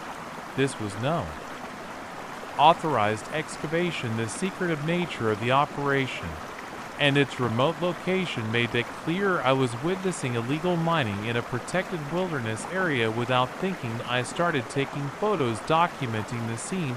It wasn't until I heard a shout from below that I realized my mistake. One of the men had spotted me. Panic surged through me as I saw several of them pointing in my direction. I quickly packed up my gear, my hands shaking as I tried to move as fast as possible. Just as I shouldered my backpack, I heard the unmistakable sound of an ATV engine roaring to life. I ran the uneven terrain that had been a photographer's dream now became a nightmare. Obstacle course I stumbled over, rock slid on loose scree, and crashed through dense underbrush. The sound of the ATV grew louder, joined by others. They were coming after me, and they knew this territory far better than I did. My only advantage was that the steep rocky slopes were difficult for the ATVs to navigate, but I knew they would find a way around cutting me off if I didn't find somewhere to hide. And fast as I crested a small rise, I spotted a narrow crevice in a nearby rock face. Without hesitation, I squeezed into it, pressing myself as far back as I could. The space was tight, the rough stone scraping my skin, but I didn't dare move. The ATVs roared past my hiding spot, their riders shouting to each other in a language I didn't understand. I held my breath, certain that at any moment they would discover me, but they continued on, the sound of their engines gradually fading into the distance. I waited until long after the last echoes had died away before I dared to move. As I emerged from the crevice, the full gravity of my situation hit me. I was alone in a vast wilderness, being hunted by dangerous men who wouldn't hesitate to silence a witness to their illegal activities. My planned route back to civilization was surely being watched. I had to find another way out. With shaking hands, I pulled out my map and compass. There was a ranger station marked about 20 miles to the east. It would mean crossing some of the most rugged terrain in the Rockies, but it was my only hope. I set off as the sun was setting, using the last of the daylight to put as much distance as possible between myself and the mining site. As darkness fell, the forest took on an eerie quality. Every shadow seemed to hide a potential threat, every sound a pursuer closing, and I walked through the night too afraid to stop and rest. The moon provided just enough light to navigate by, but progress was agonizingly slow. More than once, I lost my footing on the treacherous terrain, each fall sending jolts of pain through my already exhausted body. Dawn found me high on an exposed ridge line. In the early morning light, I could see for miles in every direction. The landscape was breathtaking, but I couldn't appreciate its beauty. My eyes scanned constantly for any sign of my pursuers. It was mid-morning when I heard the distant but unmistakable thrum of a helicopter. At first, I felt a surge of hope. Maybe it was search and rescue coming to find me, but as the sound grew closer, I realized with sinking dread that it wasn't a rescue chopper. This was a sleek black aircraft moving in a deliberate search pattern. I dove for cover under a stunted pine, praying its branches would conceal me from aerial view. The helicopter passed overhead, so close I could feel the downdraft from its rotors. It circled the area twice before moving on, but I knew it would be back. They were searching methodically, and it was only a matter of time before they found me. Desperation lent me strength as I pushed on. I rationed my meager supplies, knowing I had to make them last. The water from icy mountain streams quenched my thirst, but did little to ease the gnawing hunger in my stomach. As the day wore on, exhaustion began to take its toll. My steps became unsteady, my thinking foggy. More than once, I caught myself walking in circles, my tired mind unable to maintain a straight course, but the fear of capture drove me forward. It was late afternoon when disaster struck. As I was picking my way down a steep rocky slope, my foot slipped. I fell hard, tumbling down the incline, and a shower of loose stones. Pain exploded in my ankle as I came to a stop, and I knew immediately it was badly sprained. If not broken, panic threatened to overwhelm me.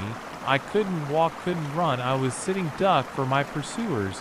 As if to emphasize my predicament, I heard the helicopter returning, its sound growing louder by the second. In desperation, I crawled under an overhanging rock, pulling branches and debris over myself for camouflage. I lay there, hardly daring to breathe, as the helicopter circled overhead. The pain in my ankle was excruciating, but I didn't dare to examine it. Hours passed. The helicopter came and went several times, but I remained hidden as night fell. Again, I realized I had to move. Injury or not, staying in one place was too dangerous. I fashioned a crude splint for my ankle using branches and strips torn from my shirt. Every movement was agony, but I gritted my teeth and pressed on. I moved slowly, painfully, using my tripod as a makeshift crutch. The next day passed in a haze of pain and fear. Like and subscribe for 4